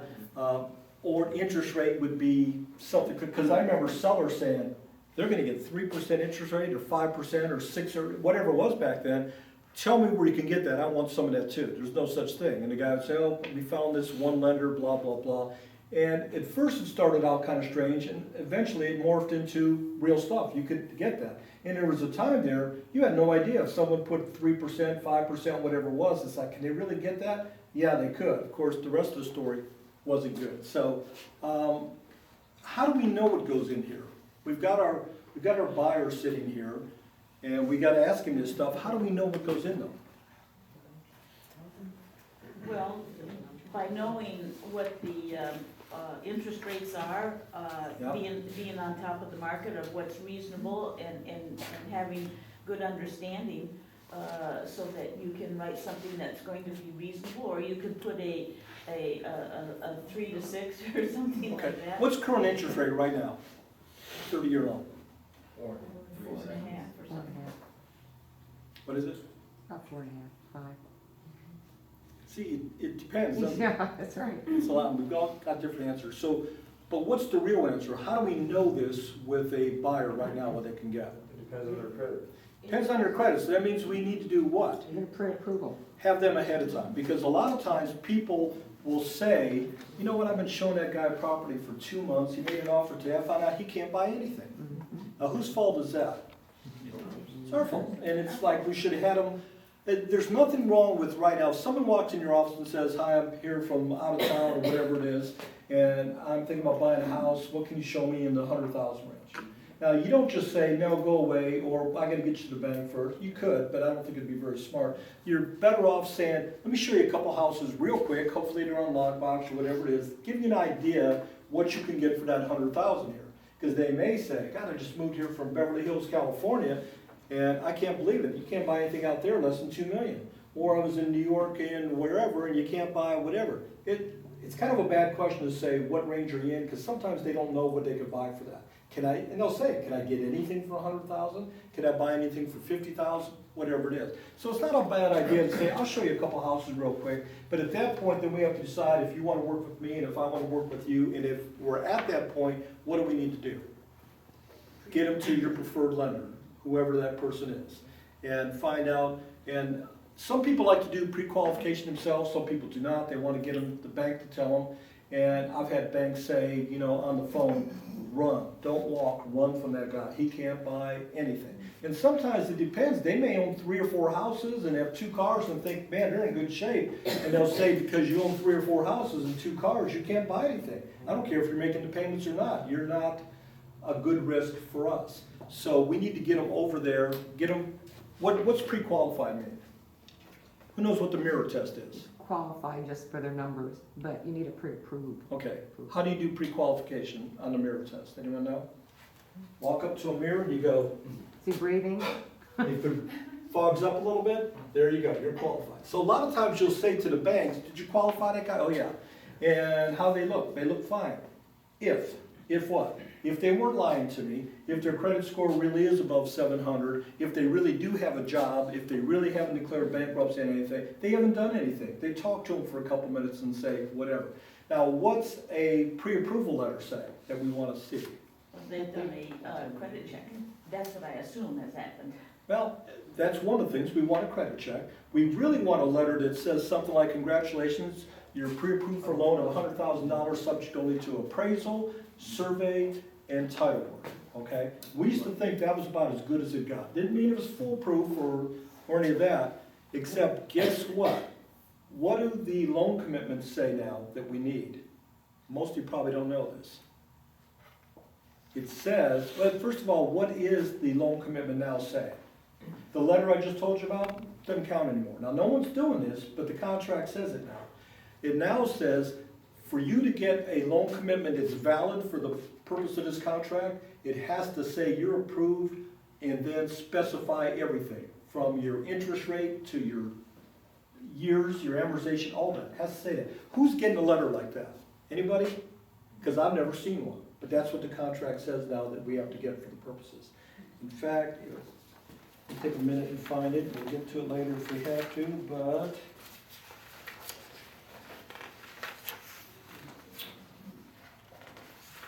I might not find it right now, so if we have to, let's see, privilege credit access. Loan commitment. It's on letter T of the standards, line 493. It says, loan commitment means a statement by the lender setting forth the terms and conditions upon which the lender is willing to make a particular mortgage loan to a particular borrower. Neither a pre-approval letter nor a pre-qualification letter shall be deemed a loan commitment for purposes of this contract. Anybody surprised by that? I am. No. Yeah, you're not. You've run into it then. But you can imagine, I mean, it's just never happening. People are not, if you said to a co-broke agent, you're a listing agent, and I need that loan commitment letter within the period of time it states in the financing thing here, you think you're getting that? It's just not happening. And now there's a lot of things over the years that have changed with contracts, and that's one too. I mean, it used to be, we'll talk about it in a second, we'll talk about it now, as far as title commitment. When did we used to get title commitments? I'll tell you, the day of closing or the day before. Yeah, that was it. And finally, we got to the point we had to say to the title companies, this isn't good enough. I need this thing, whatever it says here, 3 days before, 5 days before, whatever we're putting in there. And why do we care when we get that title commitment? The clouds of problems that's on it. And you can't solve it at the title table, at the closing table. So if there was something and they had a cloud that basically said, you're encroaching on the neighbor's dock or something, and you might have a letter saying, yeah, we understand that, he's agreed to give me that access and blah, blah, blah, here you go, and they'll remove that. You can't get that at the last minute or even the day before, so that's one of the reasons we do that. So there's a lot of stuff here where time periods and some of the things they require, it makes a big difference. And when the title companies got yelled at enough by various people, they would just say, look, if you can't provide that, we'll go to someone who will. Then they started, now today we get them pretty much right away. They do it and give us that commitment. But and the other thing is too, you have to remember, when you get a title commitment and with all your exceptions and all that, read that thing. Don't just get it and go, yep, I got it from the title company and put it in the file. That doesn't help you. You may get to closing and all of a sudden the buyer's looking at it and go, well, what does this mean? You're not insuring blah, blah, blah. And you never even looked at it and went, yeah, what does that mean? So it's a good idea to check that stuff out, okay? So we got that stuff under B. We have to know what all that stuff is. And now I will tell you one thing. Under B, if you have a problem and you can't, and it doesn't meet what you're trying to do, either on either side, you probably won't win the fight on B. Just, if they're one out of the contract, let them out, go on to the next one, because it's just not clear enough on this paragraph. In other words, if someone went to the bank and said, yep, I got turned down, and you said, yeah, but that's a really tough bank, I want you to go to 3 other banks, one of them will give it, it doesn't say that in here. And if you wanted to make it that ironclad, you'd have to write about 3 pages on it, just on the financing paragraph. If Bank A doesn't give you within 3 days, you'll go to Bank B. If they don't do it within 3 days, you'll do this, you'll do that. It doesn't say that. And to keep the contract even fairly reasonable in length. This thing only used to be 2 pages. In fact, when I started, it was 1 page. So it was, so it's changed just a little bit, tenfold. So I have a question. yeah. So all right. So that's that one. And it talks about when they make, and this is stuff you have to monitor. They make the application within blank days. You have to make sure you say to them, did you go to your bank or your mortgage company today? You need to make application on this stuff. Because if they don't do that, they're going to be in default. Now, when someone is in default on a contract, let's just say they didn't go to that thing within 5 days to get their bank financing. Do we say you just defaulted on the contract? Pretty much. It sounds good, but we can't do that, because guess what we just did? We practiced law. We are Yeah. not allowed to practice law. Now, the way to do it be, you know what? There may be some issues here on either side. If the seller says to you, I think they didn't do that, I think they breached this thing, then what do we say to them? It's possible. You need to contact your attorney and see what advice he gives you on this, okay? And we cannot say to someone, no, you just breached it. And we all say it in passing sometimes. They just broke the contract. They didn't do this. They didn't do that. It's not our job to do that. First of all, lawyers do not like the fact that we can draft contracts. That's why, in their opinion, they want us just to be able to fill in the blanks. That's why they're going through this thing now. If you don't do this, then it's this. If you don't do that, then it's this. Because they don't want us having original thoughts on this thing. On our addendums, they want, that's why when we use the software packages, there are 10 zillion things here for addendums. These are all addendums for different things out there. Everything from, I mean, you name it. I don't have the money, I want this, I want someone to look at it, I want that. They want you to use those things because they don't want you coming up with your own thoughts on stuff. Everybody understand that? So that gets to be kind of tough. So we don't practice law. If they ask us legal questions, you need to see your attorney. And I know we all get in the back room and go, God, they obviously did this or did that, but we don't say that to them. If you do, you're gonna lose your license. Let's see, number C is what? Number C is assumption of existing mortgage. We don't see that much anymore because money's been so cheap, it just makes more sense to get your own loan. That used to be a big deal though. You know, there was a time on VA and FHA mortgages that you could go in, someone had a VA or an FHA, you could just sign your name, literally, I'm taking over your mortgage, no money down, no anything, it's now your mortgage. Pretty good for a lot of investors. What was the downside of that? The downside was there was no, you were still, as the primary borrower, you were still responsible. So later, if that guy defaulted, 10 years later, they came back to you and said, your loan just defaulted. Yeah, but I signed it to that guy 10 years ago. It doesn't matter, you still were primarily responsible for it. So that's why they got rid of that several years ago. Yeah, And then, the interest rate was changing all the time. and it was, there yeah, money. yeah. See, interest rate, which people find hard to believe, for approximately 20 years was between 7 and 9%. You know, that sounds crazy now, but that's why when people, oh God, it's 5%. I bought a house my first house was 8.5%. A year later, I bought a second house, wasn't smart enough to lock in the interest rate, and my interest was 11.5%. So that's just, I was paying $700 a month on a $60,000 house. So, you know, when you have some of those stories, it makes some of this other stuff sound. With Jimmy Carter, it went up to Went to 18%. 18, actually, it went up even a little higher than that in some Higher than places, yeah, 20%, yeah. Because you were 1 over prime or something, 1.5 over prime. And people still bought homes though, not a lot, On an adjustable. on an adjustable. And, but they never knew, you know, that's the whole thing. They never knew it was coming back down or not. It could have been that way forever, so. But, yeah, you think those guys at 20% or 18% wouldn't be happy to have 5%, so. Yeah, it's funny is that there was a blog out there that goes through about all the times when those interest rates went up above double digits and home sales stayed pretty, you know, granted that in the 18% it dropped, but Right. when it went up to 11 and 12, 13%, it was still, you know. And here's same. why. It's just like, tell you, if a young kid goes to love Chevy down there and he wants to buy a Corvette that is $60,000, he never knew when there was a $16,000 Corvette or an $8,000 Corvette. I mean, it's just a foreign thing to him. So if he wants that car, it's what he's gonna buy. It's probably not coming down next year or whatever it is. So yeah, there's a lot of changes on that. Let's see. Oh, I'll tell you, there used to be a bank here. Anybody remember First Fed in Inverness? Okay. First Fed, we used to sell their repos for them in '89. And they never had a lot of them, but they had a few. And you know how we sold them? They would tell us, we will carry the financing for that buyer at 10% fixed. And people would come out of the woodwork. They said, I can really get that for 10% fixed. Yes, you can. And man, I'll buy it right now. That was such a deal for them, 10% fixed. So that's how things have changed. You gotta keep everything in perspective. Okay, and then the purchase money mortgage and note, again, that's going to be owner financing basically. They have to sign a separate addendum or a rider that basically says, yep, I'm giving you a mortgage of blah, blah, blah for X amount of interest rate and for so many years. And thing to remember on this, when you do an owner financing, who prepares that mortgage for you? Who is it? The title company? Title company. They used to do it for free. Most of them now charge, I think, $75. It's a great deal, whatever it is. And, but you have to remember one thing, when you do that, what do you need to let them know? You have to let them know if you want certain paragraphs in there or certain conditions, you have to tell them. Again, they're not mind readers. So what will they do if you don't contact them?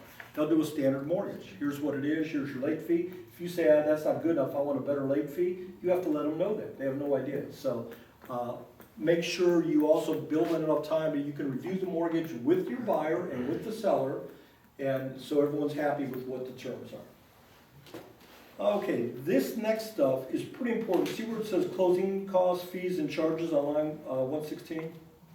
In the past, before we did this, we would say to the seller, Mr. Seller, you've got very minimal closing costs, you're gonna pay our fees, you're gonna pay state documentary stamps, you're gonna pay title insurance, and that's it. Mr. Buyer, you're gonna pay basically recording fees, plus any inspections you deem necessary, desirable, whatever it is.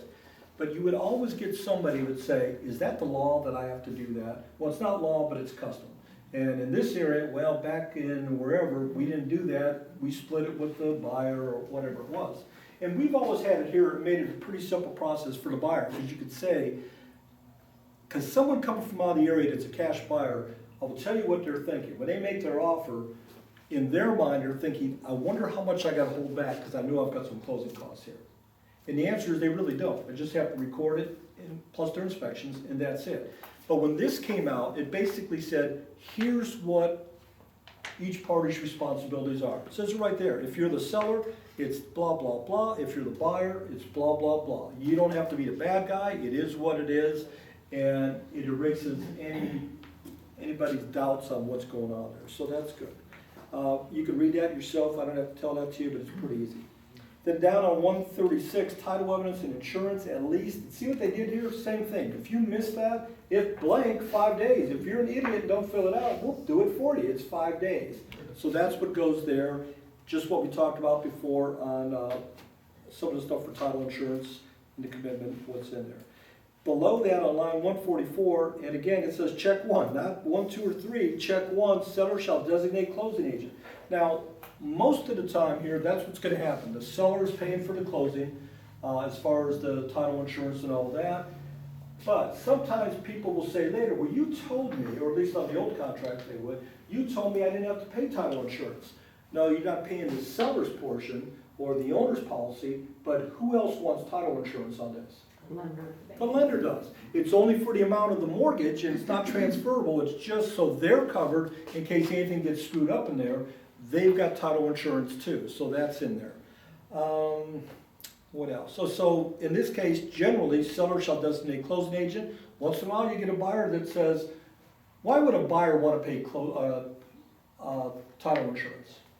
What can you think of why a buyer would want? Would they want to go to their own title insurance They company? may have a friend who owns a title company, and he says, I'll give you a good rate if you come to me. It may be a foreclosure where the bank says, we'll pay for it as long as you use our title company. And someone may say, I don't trust that bank and their title company. I want to get a good search and stuff on it, so I would rather pay for it and use whatever title. There's a few reasons they would do that. And below that, same thing. Buyer shall designate closing agent. They can do all that. See the one where it says Miami, Broward, and all that? You just ignore that. The reason that's on there, because they have a lot of pull in the Florida Association of Realtors. In fact, when they started changing this contract, a lot of people thought, it doesn't matter to you guys, but there was a contract called a FAR contract and then the FAR bar. And a lot of people originally said they were going to make a blend of the two. There's some good language in both of them. And they thought it won't be a problem. Everybody will be happy to do that, except then they found out a lot of people in the state of Florida, they liked the FAR contract.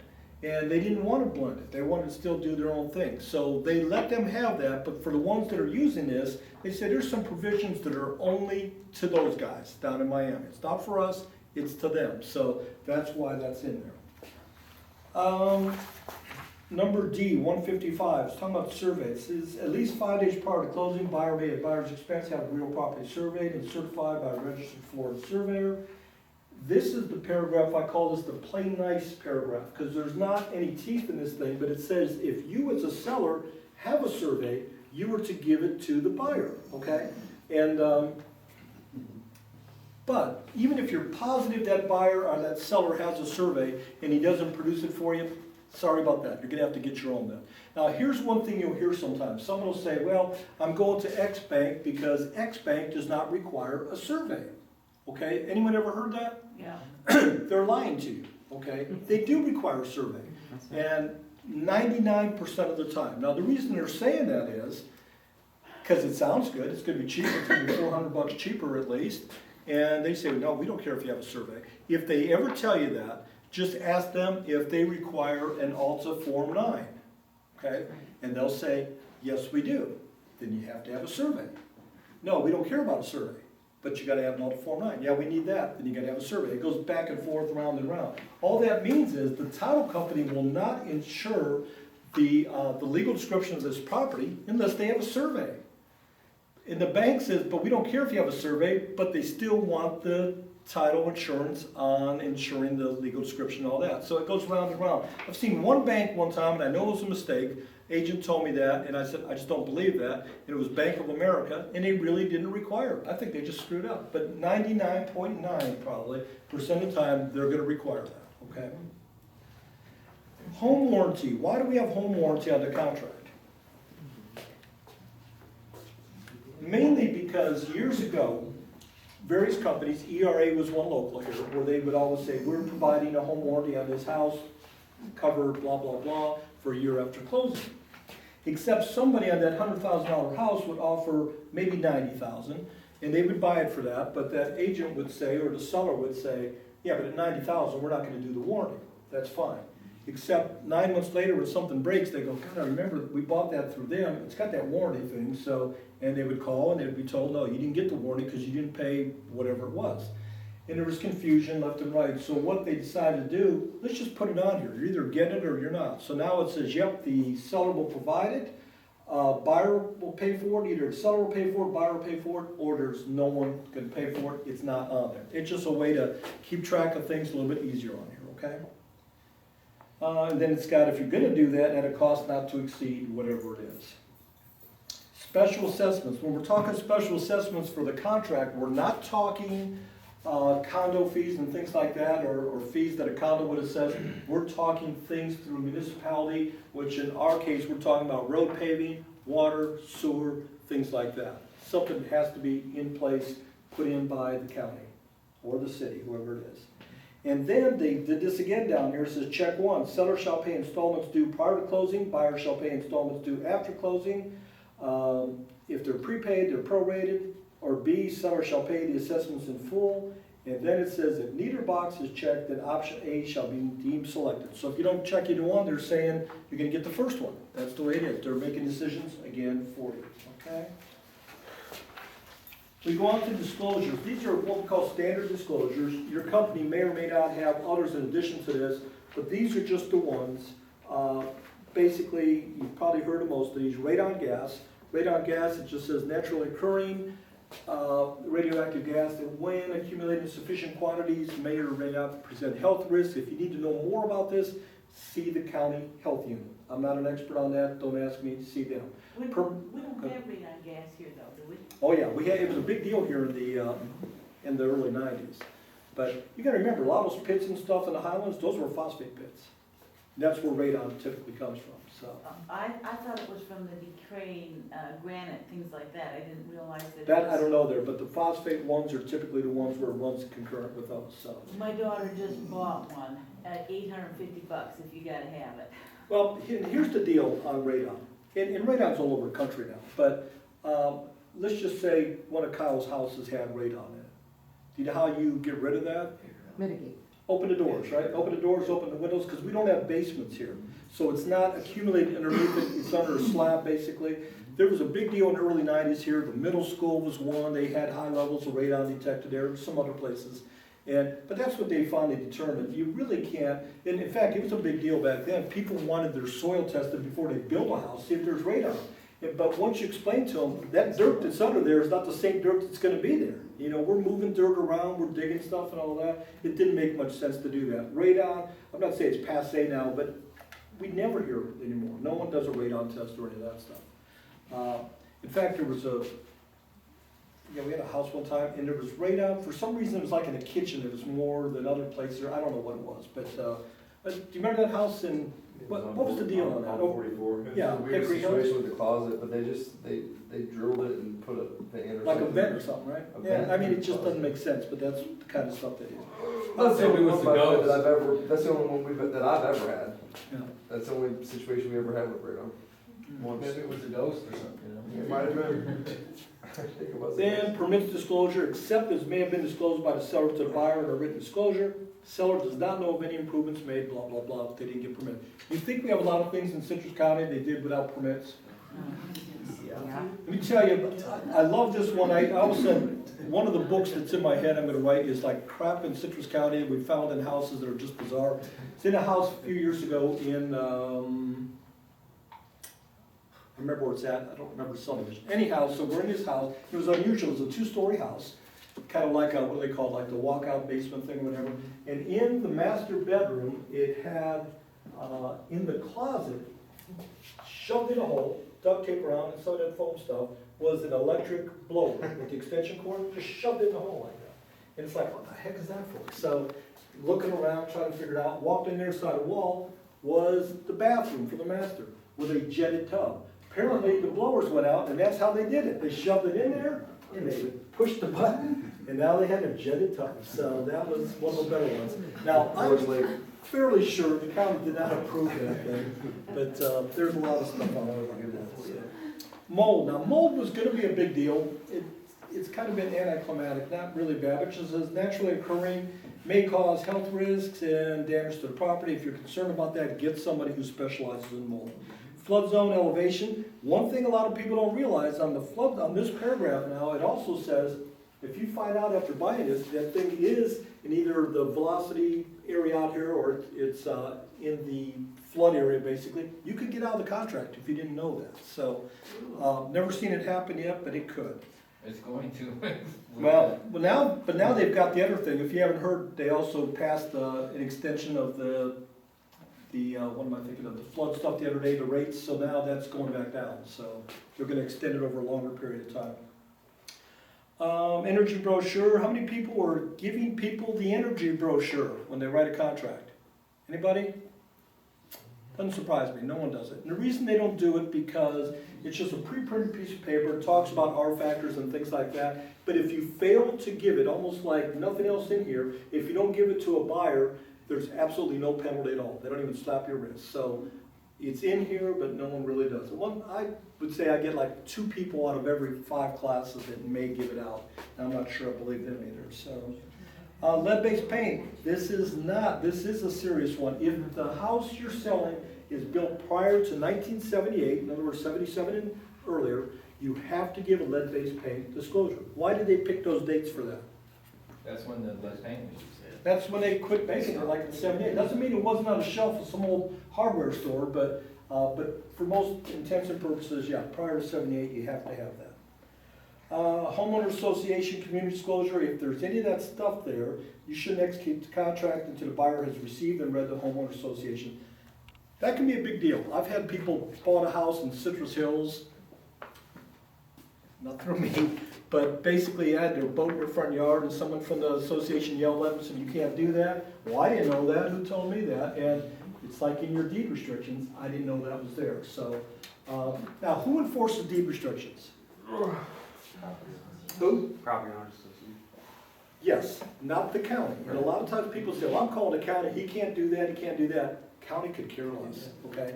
So when you say the property association, property association disclosures and all that, if they don't have any money, they're not gonna enforce it. I remember years ago, I had a guy that wanted to buy in 7 Lakes. He wanted a higher fence than what they allowed. I don't know if theirs was 42 inches or 48 inches, but he wanted like a foot higher. And we talked to the association president, who's a local attorney here, who's a very good attorney. But he said, yep, I'm the president of that, we don't allow that. But the fact is, we have no money in our association, so we're not going after them. He said, I'm not wasting my time doing it. He says, we would hope they would adhere to the restrictions, but if they don't, we're not gonna do anything. And the other thing on that, if someone says, can I have a fence in that subdivision or whatever it is, not always, could be grandfathered in, but typically not. If you see a fence there, that means you can do it. They can't selectively say, you can have it, but you can't, okay? So now, I did see a thing last year, a lady I had sold her previous house to, lives in Meadowcrest, and they got on her because she wanted some of these little solar decorative lights in her yard. They wouldn't let her have it, except her neighbor had it. But her neighbor was allowed to because that was a former builder's model, and that was part of it. It was grandfathered in. First time I ever saw that. So, so there's, check out everything, I guess. Property tax summary. It's not so bad now, but it says buyers should not rely on the seller's current taxes. We've had people that were sellers that were paying $800 a year. A new guy was paying $4,000 a year. So it used to be a big deal again in 05, 06. For the tax withholding, all I'm gonna tell you on this, because it's too complicated to try to get it across even in 15 minutes. If you have a foreign national who is selling his house, just make sure he checks his appropriate tax preparers, whatever, the CPA account or whatever, to see if his situation would require him to do that. They're not keeping your money, but they may hold 10% back to make sure you're paying your taxes and all that. It gets fairly complicated though. If the buyer is using it for homesteaded property, they're not holding anything back. If the seller has a green card or social security card, they're not holding anything back. So most of the time, it never happens. I think I've had it happen like once, maybe twice, but just put that on someone else, don't try to figure that out. And if you never look up the IRS code on that, which I've done, it makes no sense at all, so don't even try to figure it out. Seller's disclosure basically says seller knows of no material facts affecting the value, blah, blah, blah. Again, they're just covering themselves. Now, here's one thing sometimes people don't get. If you walk in this house and you're gonna buy it, and there is a huge hole right here, or water is gushing out of a pipe, you buy it. You can't later on go, yeah, they had that stuff, they never disclosed that to me. Why do they not have to disclose that? As is. Which one? As is. No, not that. In fact, remind me in a second to tell you something about that. The reason they don't have to, because it's readily apparent. If you didn't see that, you're an idiot. So that's what they're saying. You don't have to disclose that. You didn't see that thing, or you didn't see the house was on a slope as you walked out. I mean, it'd be a good thing to disclose it still, but if you didn't, I'll give you an example. Several years ago, we had an old lady that was selling a house, and I think it was before closing. It was before closing. And they had a home inspection, and the home inspector said the roof is leaking in the attic. Did not go through the drywall, but it had been leaking, obviously. And he said she must have known that, she failed to disclose this. Okay. The question back to him was, how many times do you think little old lady, 90 years old, has been up in her attic? Probably not at all. If she had a bucket up there, different story then, she's probably in trouble. But she didn't, and that was the story. You don't have to, and here's the point, you don't have to disclose things that you're not aware of. In other words, if you said, I'm selling this right now, and remember, I'm just the agent, I don't own this thing especially. But even if I did, if I don't know what's up there right now, I don't have to disclose that there's squirrels up there or they've chewed the wires or whatever it is. I've never been up there. You don't understand that? So that's how that works. You only disclose what you're aware of. And what did you just say a minute ago? I've already lost it. You said something. Oh, as is. Okay. Yeah. Years ago, there was a broker at Crystal River, and his agent listed a house. It's a nice house. I think it's a good buy for somebody. The only deal is on it, their well, their regular well, had saltwater infusion. It's poison, basically. And what do we do on that? And the broker, who wasn't real smart, said, not a big deal. We'll just, we'll just sell it as is. We're not disclosing it. We'll sell it as is. The broker paid several $100,000 for that decision. So you can sell anything you want as is, but it doesn't preclude you from still disclosing it. Okay? It's just like sinkhole. You obviously sell a sinkhole house, but if you know about it or if you had it, whatever, you have to disclose that. Okay? Yeah. If you see very erratic cracks, Yep. which lead to possibly sinkhole or settling, and you know that those cracks have been covered up by somebody, but you've seen that house before, Yep. you have to disclose that, don't you? You can't disclose unless it's your house. In other words, it's not, my first question would be to you, where'd you get your geologic degree? What are you basing that on? Now, you may want to say that to somebody to say, you know what, I saw this before, I don't remember that, or I do remember this, or whatever it was, and have inspections made. But it's kind of a good point. Getting a home inspection is, and I always try to explain this to people, especially sellers, it's not time to say, let's see if we can fool the home inspector. Okay, it's not raining today, or hasn't rained in a month, so the roof's not leaking when he looks at it. But if it rained the next day, it might be. So I think I'd be careful. In other words, the point I'm trying to get to, you may try to disclose something to somebody and find out that wasn't true, could have been cosmetic or whatever it was, and you may have screwed up the sale for somebody. And they may sue you for that, saying, you had no right to tell us this or tell us that. That's why we try to get people that are competent in their field to do this stuff. Home inspectors, blah, blah, blah. Now, saying that, here's what happens with home inspectors.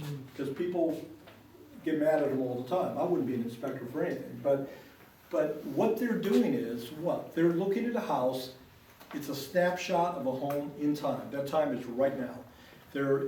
Something could break next week, it could break tomorrow, it may have been working yesterday, whatever it is. And the thing I've always said to people years ago, go to a lot of auctions and you'd hear someone say, oh, we're auctioning off this lawnmower. Someone would say, how's it work? And he said, it worked great last time they used it.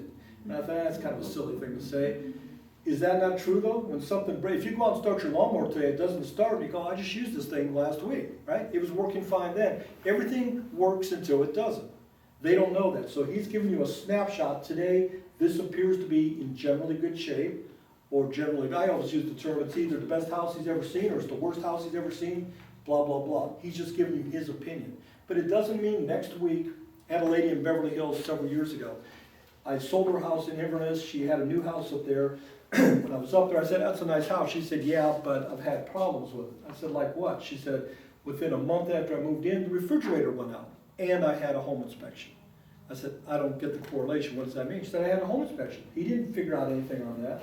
And I said, what'd you pay for it? At that time, it was like $200. I said, at $200, they're not doing pressure testing on it. They're not checking Freon levels. They're not doing this and doing that. He's giving you an idea. It generally looks in pretty good shape, or generally it's not. But they don't like that. They pay money and they think it's whatever it is. So just keep that in mind. They're just giving you a picture of it. It seems pretty good, seems not so good. While we're talking about home inspections, I'll skip forward a little bit. Who knows what a walkthrough inspection is? Said yes? What is a walkthrough? Well, it's one that we normally do the day before or the day of closing. What we do day before, day of closing. And what do we do? We go through and we make sure that everything is there that was there at the time of the signing of the contract. Okay. Like that is the same refrigerator, that's the Yep. same stove, everything's in good condition, hopefully everything's been moved out that needs to be moved out, and it meets the buyer's expectations and what the contract Okay. says. Anything else?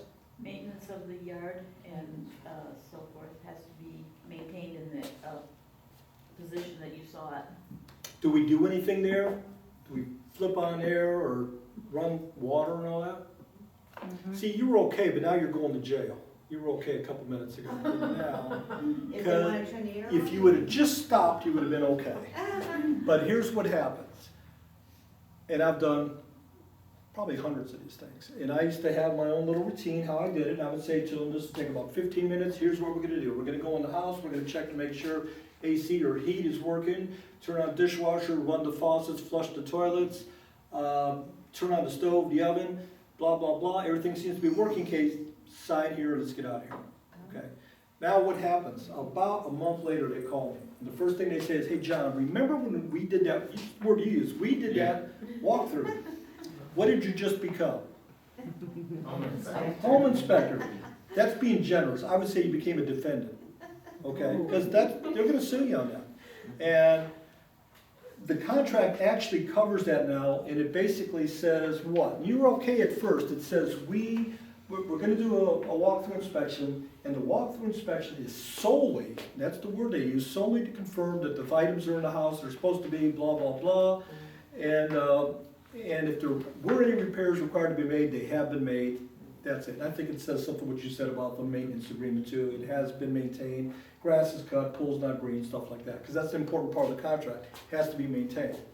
So we don't do that anymore. Wonder if the buyer wants to turn the air conditioner on and things like that. They can do that. They can do it, we just But don't I would, suggest that but they- actually, but it's really not for that. Just what I said. It says solely to confirm, blah, blah, blah. Now, who could do that if you wanted someone else to do it? Who do you think? A home inspector. Home inspector. And some of them are now doing that. I've been telling them that for years. They ought to say, you know what, for 50 bucks extra or whatever it is, I will also go out on the day of closing or the day before, make sure if those repairs we cited earlier have been done, make sure everything appears to be in blah, blah, blah. That's the guy to do it. Now, here's the weird part, and I don't know why. Agents never do the WDO for termite. They never go, I think they're in there, okay? Who do they call for that? Termite guys, they do that. We never go, let me pull a transom out of my truck or my car and I'll shoot a line for you. I'll tell you what, you don't need a survey, I'll do that for you, okay? We call a surveyor. But under the home inspection stuff, we love to do that, okay? And you've gotta be careful being a builder because your tendency is to say, oh, that's crap, or this is that, and all that. When my son was first doing this, you know, he did a lot of tile and roof stuff, commercial work and everything else. And I told him at the time, you no longer know anything about roofs.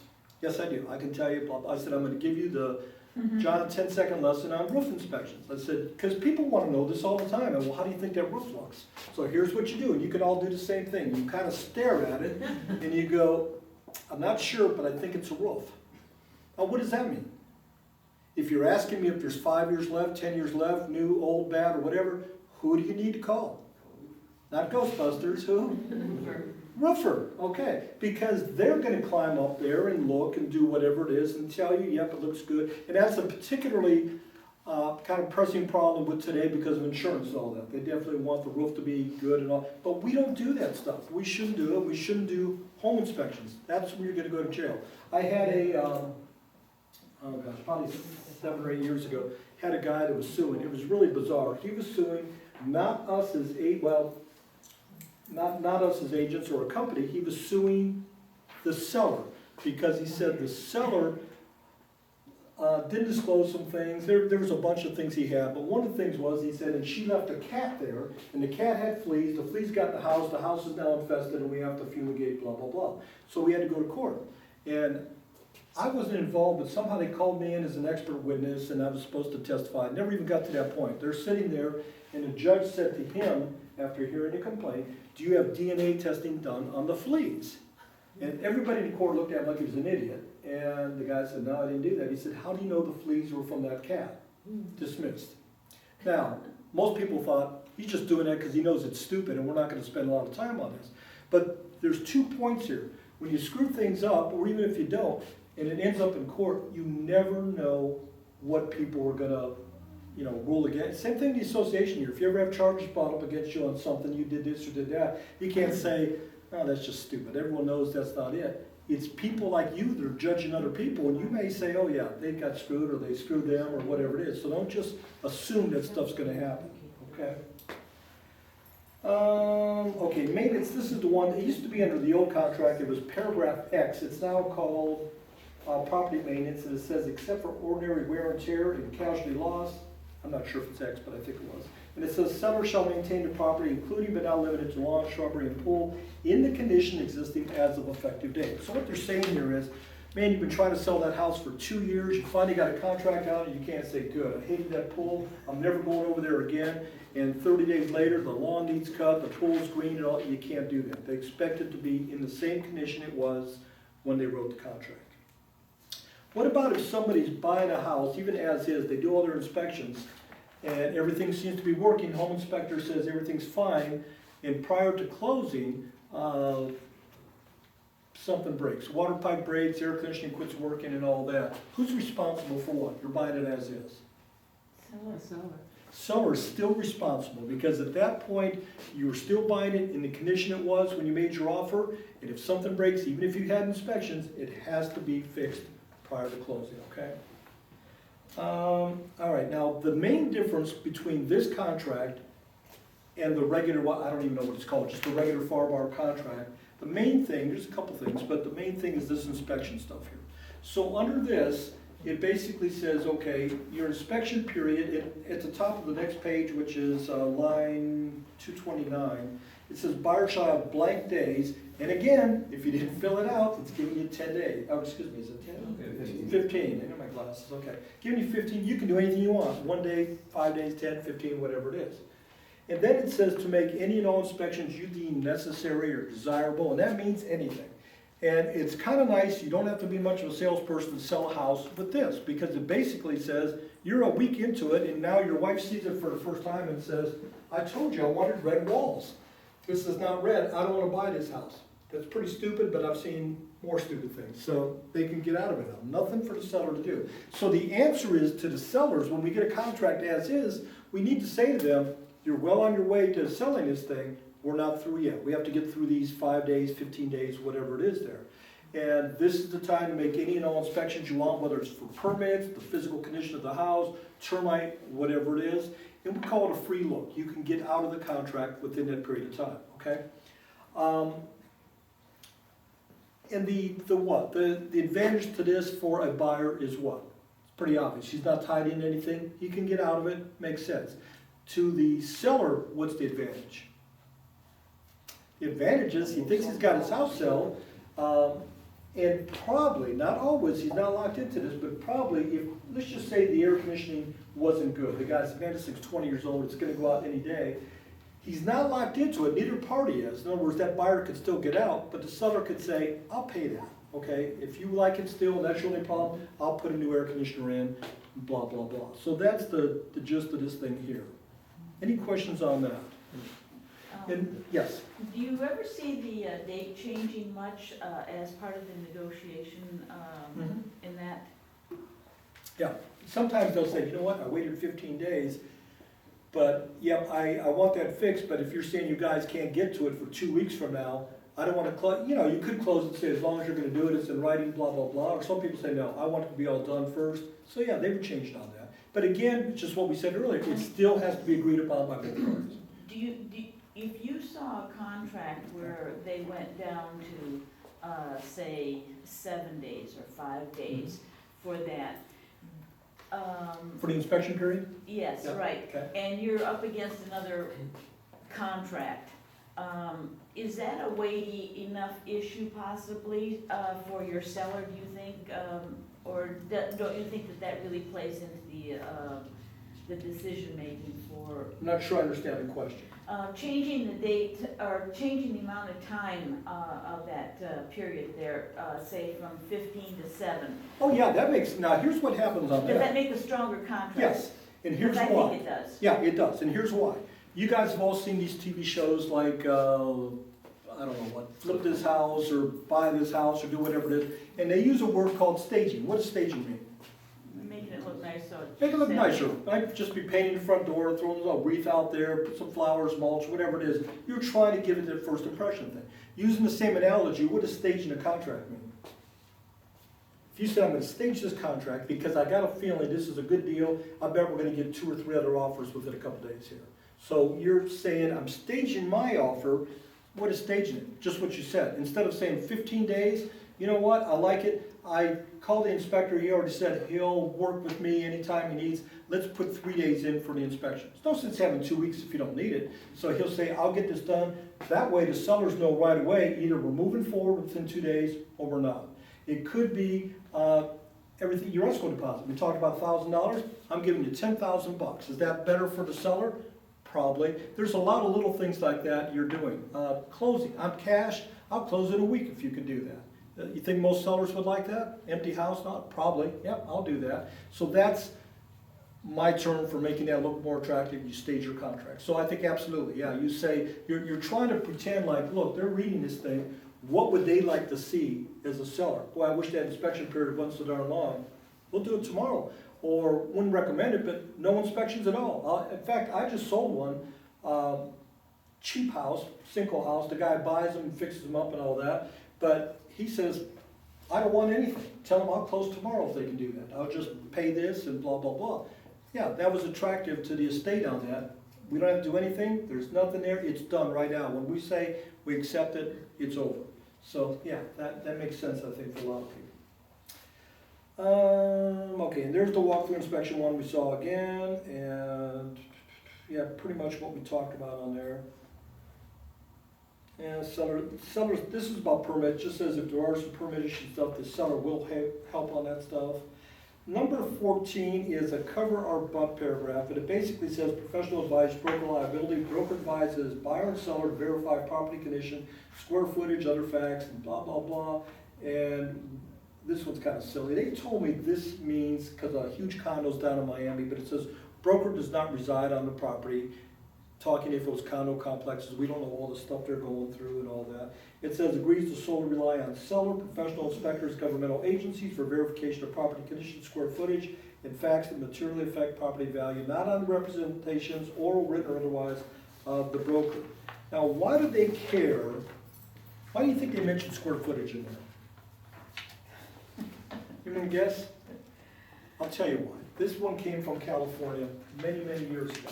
A guy bought a house, and they said it was whatever, 2,000 square feet living area. He bought it, and a few months later, he had carpet put in, and it was so cheap, he couldn't believe it. Like, man, for 2,200 square feet, that's pretty cheap. The guy said, yeah, but it's not, it's like 1,700 square feet.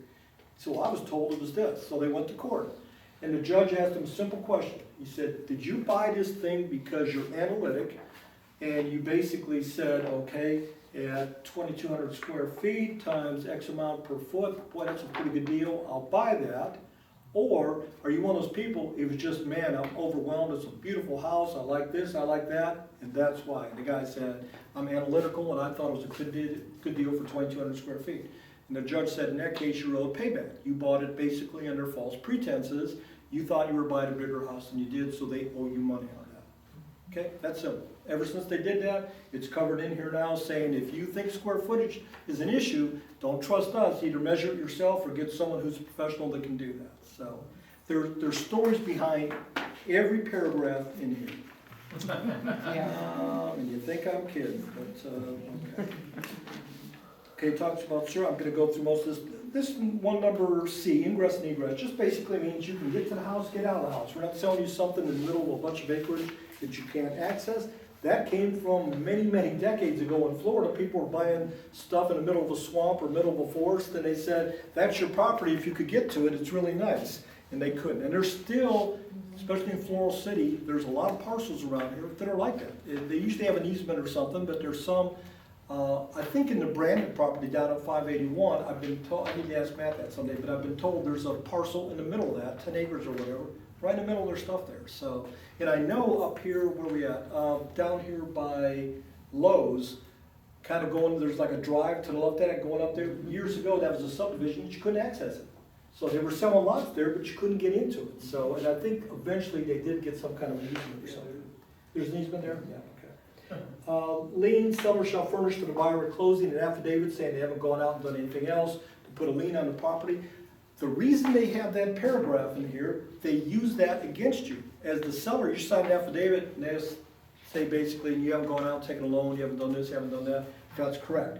If it comes up later there was, they pull this out and say, I thought you said you didn't do that. I don't remember. And that's what they're going to use as evidence when they sue you, the title company. That's how that works. Calendar days, this is important. Calendar days shall be used in computing time periods. And there's your part where it says time is of the essence of the contract. And when they say calendar days, they're saying, look, you have, today is Tuesday, you have 6 days to make inspections or whatever it is. They're not saying stop at Friday and start again at Monday. They're saying 6 days. Only time that doesn't count is for escrow. Escrow has to be in during the work days. So Saturday and Sunday would not count for escrow. Okay. We talked about force majeure already. We talked about conveyance, we didn't talk about it, but marketable title, they have to give you that. Closing location has to be closed in the county the property is located in. Sometimes it happens where that's bank owned, they want to close in Hernando County or whatever. That's okay, but technically you need to have an addendum saying contract says Citrus County, but both parties agree it'll be closed in Hernando County, whatever it is. You can change anything in the contract again, but again, legal purpose, and you both have to agree to it, and if it's not in there, it needs to be in writing. That's nothing there. This one, in case you ever actually read this thing on 471, it says contract not recordable. The reason this is important, a lot of times people have said their whole life, someone's told them, their parents or whatever said, well, if you sign a contract, you go down and record that thing so there's no misunderstanding. But our contracts say specifically you don't record them. Why is that? The reason, what is it? The deed's recorded. The deed is, but the contract itself I'm talking about. So right now, in other words, you go sign this thing and the seller signs it and you run down to the courthouse and say, I'd like this recorded, please. They won't let you do that because if you recorded that, and let's just say the thing fell apart, and now you're gone, you move to Alaska instead, you're fed up with Citrus County, they sell it again next week, they do a title search, and title search are finding this contract recorded. That now becomes a cloud on the title, they have to get a hold of you to quit claim that thing or whatever they're going to do. That's why we don't record it, okay? People always wonder that, like, why the heck is that? Integration modification. It just says this contract, this is the deal here, we don't have other stuff, we're not any oral agreements between us or whatever, this is it. And there's also something here when they're talking about, look, if you missed something in the contract as a buyer. And, here's the easiest way to say it. One paragraph of the contract does not have any more weight than another paragraph. So if someone says, I'll have the escrow money in 3 days, and they don't do it, and they say, I just forgot, I'll bring it in tomorrow, the 4th day, you go, all right, that's fine, but don't do that again. And they did it, and it's fine. The next week, they were supposed to do something within a certain period of time. That time is of the essence. They didn't do it, but they did it eventually. And the third time, they did something else and said, that's it, I'm mad, we are gonna have them talk to a lawyer, and we think they breached it. You're not gonna win, because the fact that they breached it earlier, you didn't say anything there, you can't pull it out of your sleeve like an ace and say, we're calling you on this one though. And all the things have equal weight. So if you miss one and forgive it, miss another one and forgive it, it's still enforceable here, but it's like they can't say, now I'm doing this or now I'm not doing this, you let me go on the first two and now you want to call me on it, blah, blah, blah. So they all have the same equal weight. In fact, part of that's under the waiver. Favor buyer to seller to insist on compliance shall not constitute a waiver of any other. So if you said, I'm letting you go on that, it's still not a waiver on other stuff. You have to do it within the time frames. We talked about the loan commitment. Right above that, collection. They use that term a lot in the contract. Collection just says what? Anyone know what that definition is without looking at your contract? Collection of money. Say it again. Collection of money. Collection of money basically means, and it doesn't just mean collection like you physically gave it to me, it means it actually has cleared the bank, okay? Now again, they don't enforce that as strict as they could here, but if they wanted to, they would say, yeah, you gave us a check, but we don't know if it's cleared yet, so it's not your property yet. They use that a lot because again, the first thing people might remember, years ago, you probably told people, get a certified check for your closing funds. Then they quit doing that because certified checks can have a stop payment put on them. Then we went to cashier's check. They tell me cashier's checks could have a stop payment in some cases too. But that's why they now go to what? Wire funds. Now here, we're still using cashier's checks in most cases, but that's the next hurdle we're gonna do. We're gonna see the wire. They're even doing that because of fraud. Say it again? Yeah. They're doing it because of fraud. Exactly, Yeah. yeah. So, and again, most of that was down south. There's areas down there, they've done it for a couple of years. They're not taking anything but wired funds. That's right. But here, especially if you use the title company over and they know you and all that. Same thing when you get a closing check from a title company down south and they want to bring it here to buy their new home. It depends on the title company. If they know the underwriter, or sometimes they'll call the underwriter and say, it's from this bank or this title company, do you accept that? And they may say yes, they may say no, depending who it is. Sometimes they have to go get another closing thing. So I got 3 minutes, right? And let's see, okay, we talked about that, okay. This page here with all the addendum and all that stuff, basically, if you are adding addendums to this thing, it's just like the lead-based paint, whatever it is, defective drywall. Incidentally, we never had a lot of defective drywall here. That was during the shortage back in 06, 07, whenever it was. We didn't have a lot of that here. I had one guy thought they had it, but I've never, have you heard of any here? They- Tell you who thought he had it, Wayne Cooper. They offered it, my father was offered it. Was he? And luckily declined.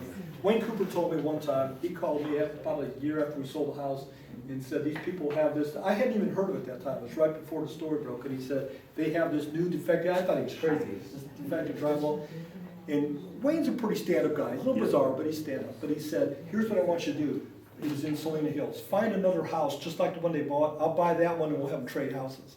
It's like, Wayne, you're not gonna do that. I mean, it's like literally buy one down the street, here, you guys move here, and then he was gonna fix this one up. But it turned out they didn't have it, so that was it. So that's where you check all the stuff, and then these are addendums that get attached to the contract, no matter what it is. This additional terms here basically says, look, if you need some other stuff on here, it may not be worthy of a full addendum, maybe just be changing the date or something small. It's just some space that's there, you can use it for that. Down on the bottom, see where it says counteroffer or rejection? There's 2 blocks there. If the people say, I'm not taking that at all, you just have them initial that. And the one thing a lot of agents, for whatever reason, didn't like to do, they still need to sign the contract, okay? They can't just say, well, I'm not doing it. Have them sign it, but make sure, you can highlight it or whatever you want, but they're rejecting that. If it's a counteroffer, they sign the first one, and then the best form to use for this, there's one in your contract preparation software that basically says counteroffer form. And the counteroffer form starts out, it says something like, look, the price that says 100,000, we've changed it to 105,000, and whatever the thing you're changing there, it keeps the contract a lot neater. And what I would do on the signature part, I would just write in there C counteroffer form, and along with your checking this thing here. And then you've all seen contracts, they're marked up so bad when you get done, we don't know what we agreed to, change the price 3 or 4 times, change the closing date, all this stuff, it's just an easier way to do it. And then, of course, they have to sign it on the back, and then you make sure if you're the listing agent, or if you're writing the contract, you put in the listing agent if you're the selling agent, and same thing down here, and you're done. Any questions? Good job. Yes, ma'am. I'm just wondering, on the loan commitment. Yep. Knowing ahead of time that we're probably not going to get one anymore, do we just do an addendum to that fact that we'll release that loan commitment? You know, I don't know the answer to that. I just think you need to start saying to all the banks, I would just cut and paste that out somewhere and send it to them, or whatever it is, highlight it and say, here's what our contracts say now. And it's the only way you're gonna get it done. So they're just not doing it. I haven't seen one yet where they do that. Anything else? All set? Ready to do your test now for your contract? Oh my goodness. Okay, that's it. Thank you. You got a break to what, 11:30? Okay, thank you.